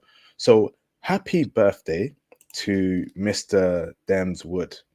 Okay, Dems Wood, happy birthday, bro. Never knew it was your birthday today. Oh no, no, my birthday was on the 13th, bro. It's Oh all good. wow. Okay, everyone, can we all say in the live stream chat happy birthday to Dems Wood? For being a long time supporter on this channel. This is coming up to, what is it, almost 3 years now that I've known Dems Wood. Don't know how you found my channel, but I think he mentioned how he found my channel was a video about the Black community, and since then he's been a strong soldier for the Passport Bros movement and for the channel. Superstar Mod, he's an IT, he's a very smart brother, he's intelligent. He is what we brothers should model themselves after. Well spoken, intelligent, smart, has great foresight. So well done, Mr. Demswood, for achieving what you have achieved so far in this life, brother. I wish you a very successful year, in terms of your new age. May it be the best year of your life so far. Whatever you want, whatever you wish for in 2024, or whatever you wish for on your birthday, I hope you achieve it. Whether it's a new job, whether it's promotion, whether it's leaving the UK, whether it's finding your beautiful Blasian Japanese girlfriend, brother. I hope Yes, you fam. achieve it, Yes, bro. fam. I hope you achieve it, man. Well done, brother, for what you've achieved so far, man, and happy birthday. And I wish you many more years on this earth, bro. I wish you long life until your old age. I wish you long life, prosperity, blessings. And I wish you good health as well, bro. I wish you amazing health. May nothing, deteriorate your health. I wish you just superb health, superb opportunities, blessings, and I wish you wealth and riches, bro. I wish you whatever you want to put your mind to, whatever you want to work on, may be successful. And yeah, bro, happy birthday, Denzel. We receive anything to the chat at all, bro? Thank you all. Thank you for the wishes, brothers, man. I really, really love this community. Um, I thank all the brothers who I've encountered and interacted with. Thank you, brother Ramel. Thank you, big brother Theo, big brother Tony, all the brothers. Man, you're all kings, in my opinion. You're all kings. Well, IP, I always said this before. You're the best passport, bro. You are the number one passport, bro. Without you, IP, I would not be in the position I am in right now. Um, your mentor, your great mentor, your guidance has really pushed me to where I am today. Big bro, I'd say thank you very much for all you've done for me. You're welcome, man. Salute for the kind words, Dems Wood. Looking forward to you having an amazing birthday year, or following on to 2024, brother. Looking forward to it, man. So well done there. Shout out to you, bro. Much appreciated. So awesome, Thank you, man. This bro. was a great stream. You're welcome. You're welcome. This was a great stream, brothers. So once again, hop on the new Reddit community, public community. Share your travel experiences on there. Create some posts on there. Be more interactive with the Passport Bros movement, particularly the international passport movement. I encourage you to join Reddit. All right. Follow that page, be a part of the community, and ask questions, post intel on there. Come on, brothers, man. Come on. I made that Reddit page for you. So a lot of y'all should join that page, and a lot of y'all should, contribute to it, etc. etc. There's also a Discord link. You probably saw it in the live stream chat, so join the Discord as well, man. Start interacting in the community, write some posts there, write some questions there, share some intel. Now you have a public community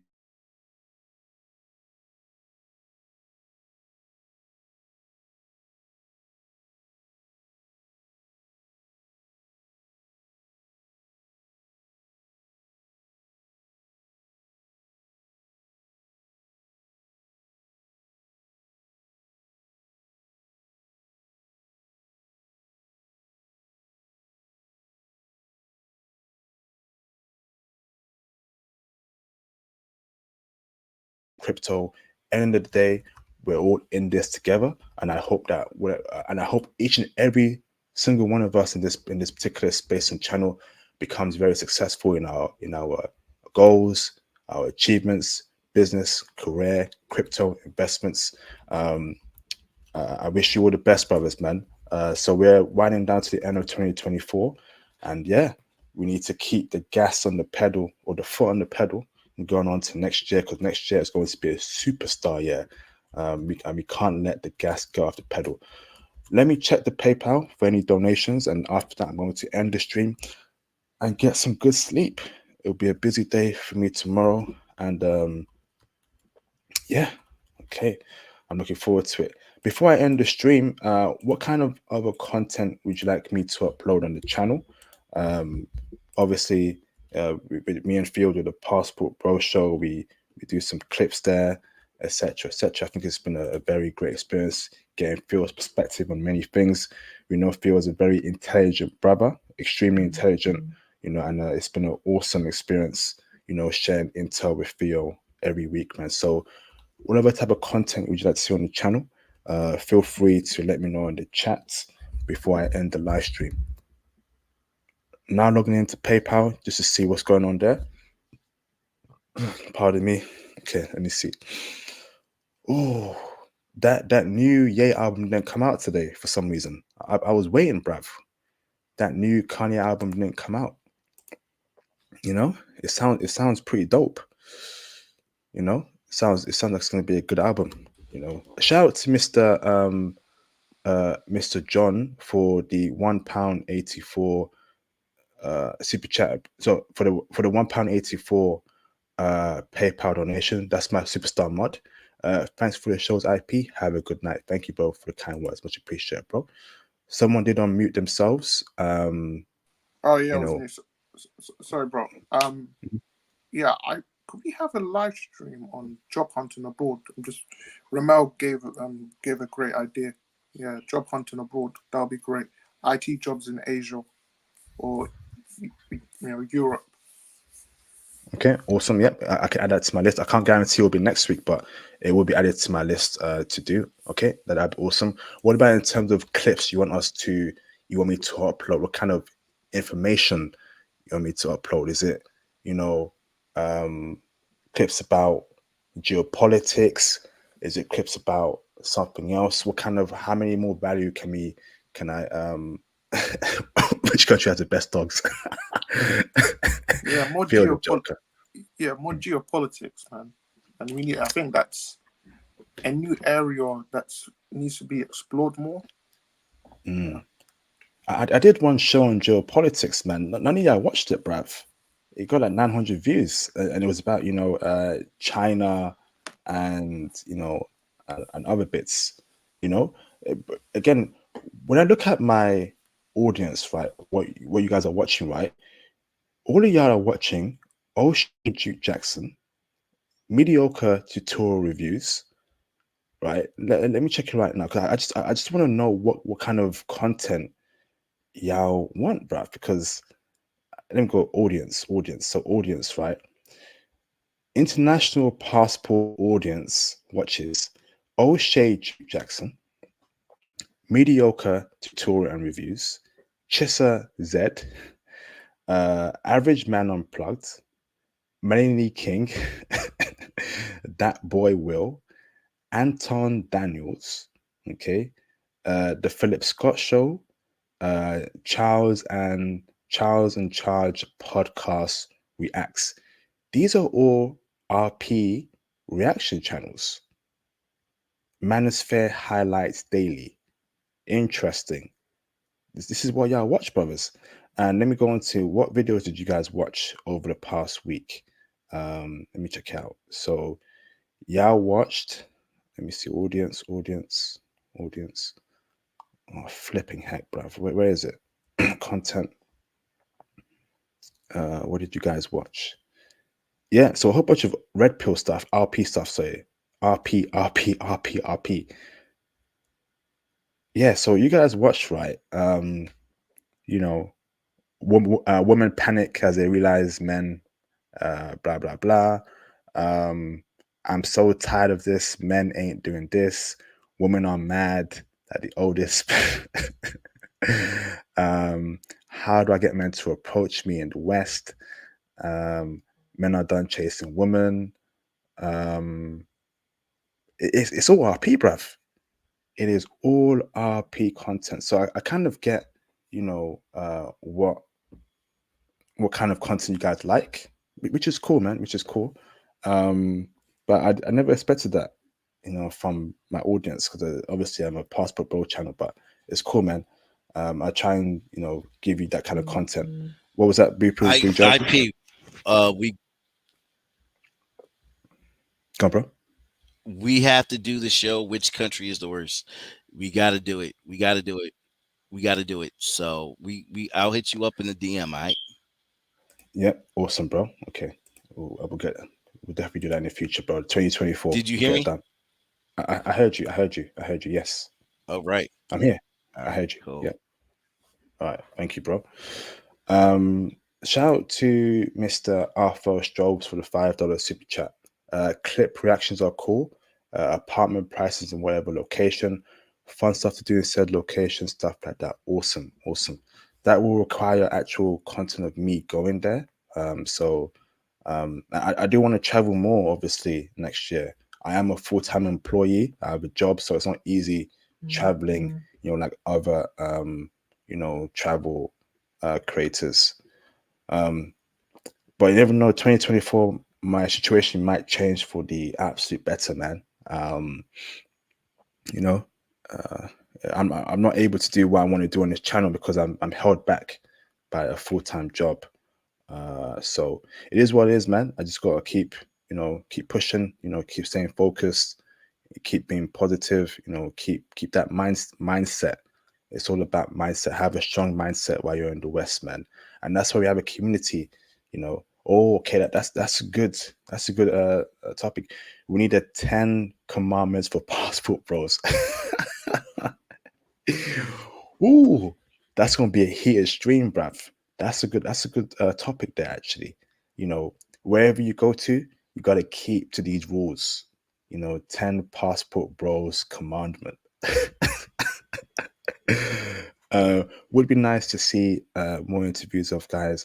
Yeah, bro. Yeah, that I was doing that quite heavily last year. Yeah, I need to start reaching out again to people that that what's it called? That are happy to come on the channel and share the experience. I've interviewed a brother with a Korean chick, brothers with Japanese women, brothers with a Peruvian Latina chick, brothers with Colombian chicks, brothers with an Estonian girlfriend. Yeah, I want to get more of that, man. Definitely. So geopolitics, RP reactions. But you guys have to watch it, but you have to engage, because my last video that I dropped, right? It, it didn't do too good. So I'm trying to figure out what kind of things y'all want, bruv. Because I look at my audience, you guys are watching RP content, which is okay, but if I post it and watch it, bruv, engage with it, like the video, that's all you gotta do, brothers, man. Shout out to Mr. Royal Black for a $2.22 super chat. Appreciate you, bro. Shows like tax-free places to buy, build a house. Oh man, these are great ideas for the Passport Bro show with me and Phil, man. These are fantastic ideas. Yep, gonna make some notes there. What else? What about 10-minute clips, 15-minute clips? What kind of content? So geopolitics is a good point. In terms of what's going on in Africa, what's going on in, Latin America. But bear in mind, brothers, that, me making these kind of videos is very time consuming. Because let me tell you, right, editing is a couple hours, bro. Editing can be a full-time job.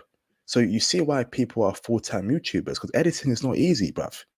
Sound quality, putting clips together, rendering, exporting, even doing thumbnails. It ain't easy, bruv. So when I post these videos, man, y'all gotta watch it, man, because it makes it worthwhile for me to actually do what I'm doing. Me spending time separately to actually, post it. I'll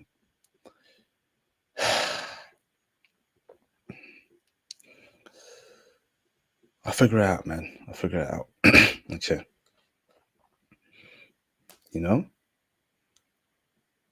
It's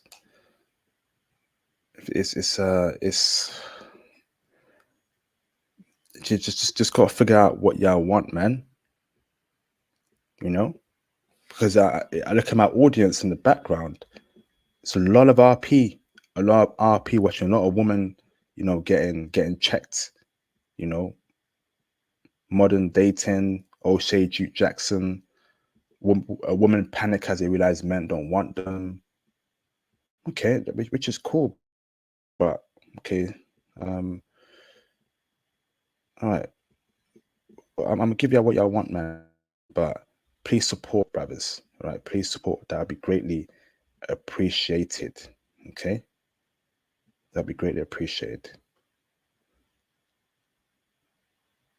Okay, awesome.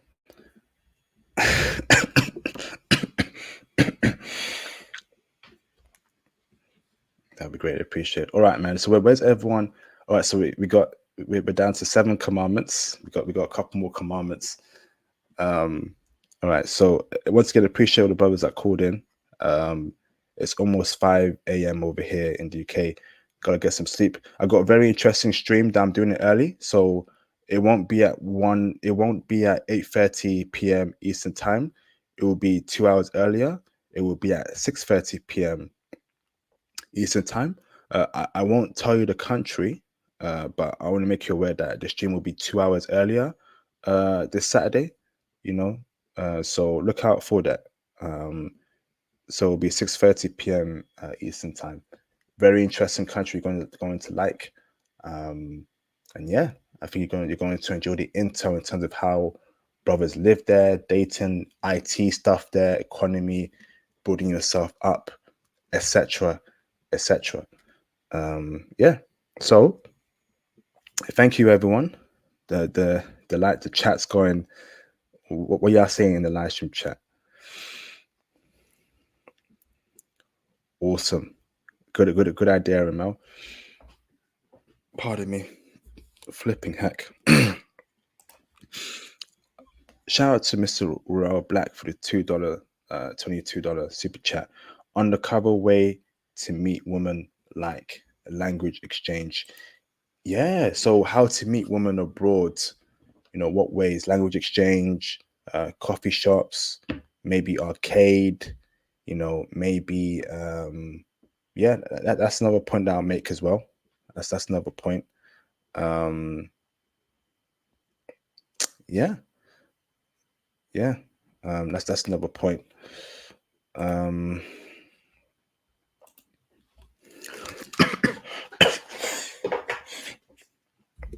Some good points here. Just want to make sure I strategize 2024 properly. Very, very properly.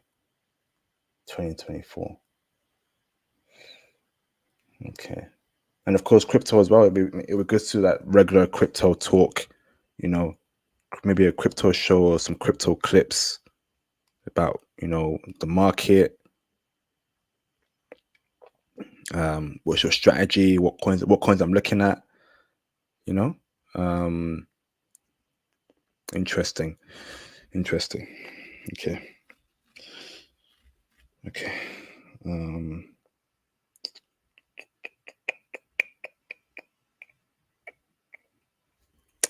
Get on the Reddit, get on the Discord. Go on that right now, man. Go on that.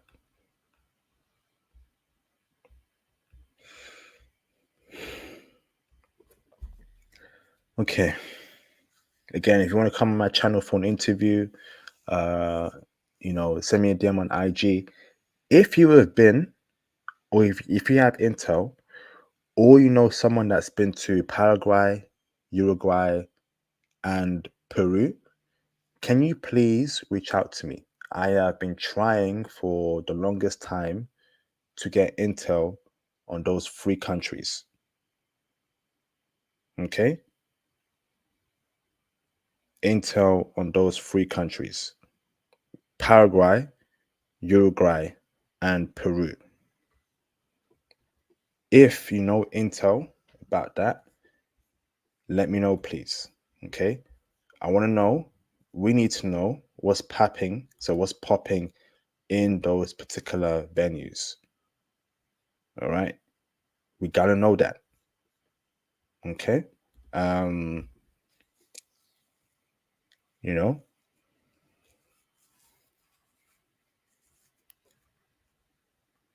I would need that intel, man. Particularly Peru.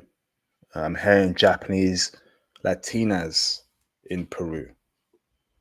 Yeah, we need that intel, bruv. ASAP. ASAP. Okay.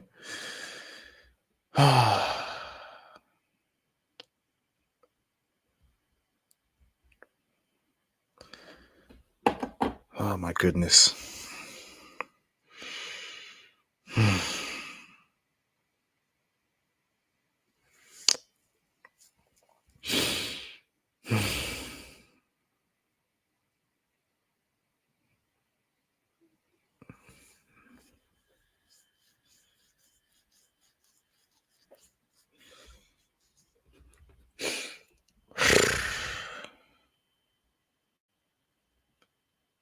Theo, you know it's only 12 a.m. 12 a.m. over there where you at, bro? Or what is it, 11 p.m., bro?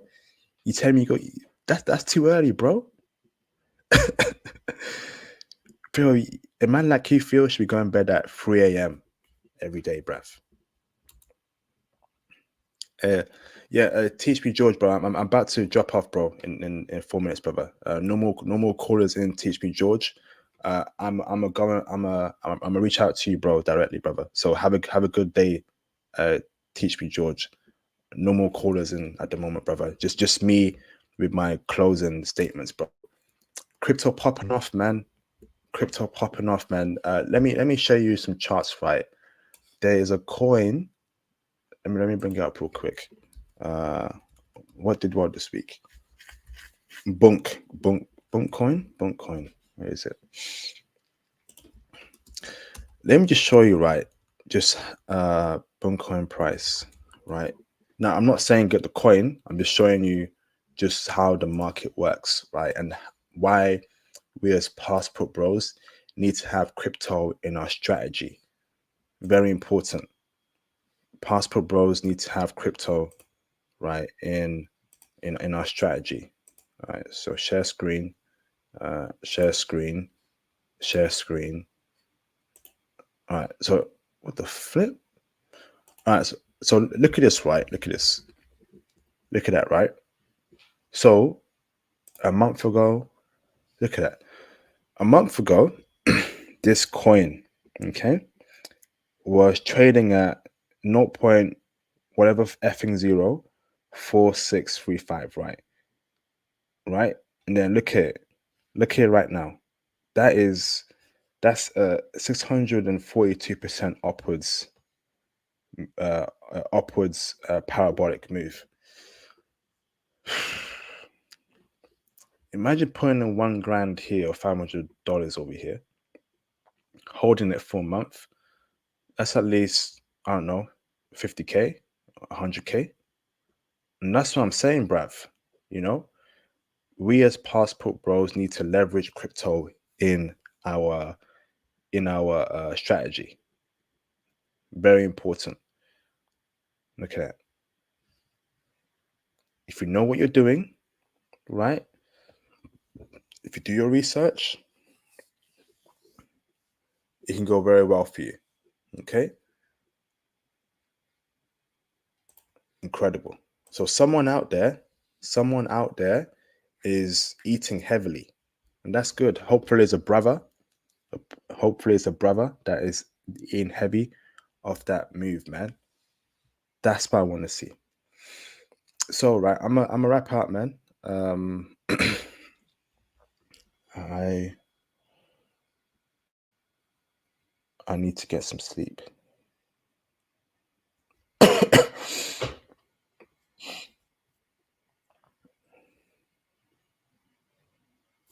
Let's get some sleep.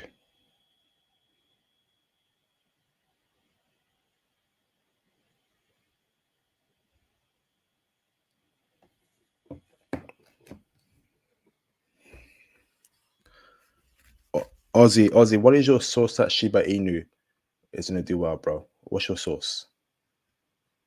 What's your source? Shiba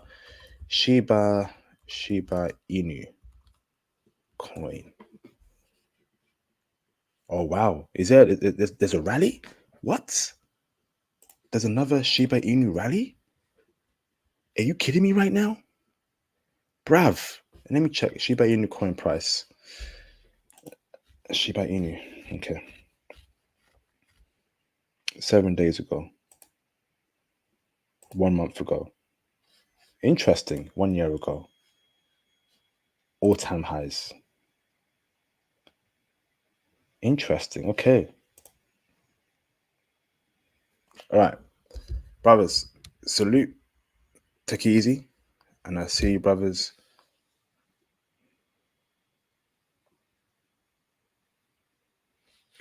Who was that? Who was that YouTuber, Ozzy?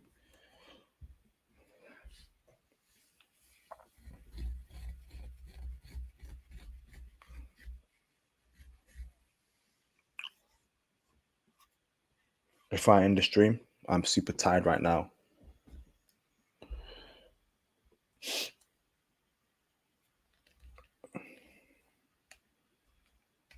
Okay. All right. Awesome. Right. Message me on Discord then, bro. Okay. All right, brothers. Peace out. And I will see you, brothers, on the next or Instagram or Discord, whichever works for you.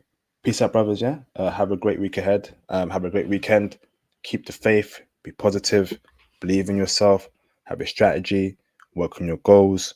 Work on your objectives. Pick a country that works for you. Pick a country that you know that you love. Learn the language. Be strategic. Whether it's Japan or Seoul, or South Korea. Pick what works for you, man. And yeah, take it easy, brothers. And peace out. Thank you very much.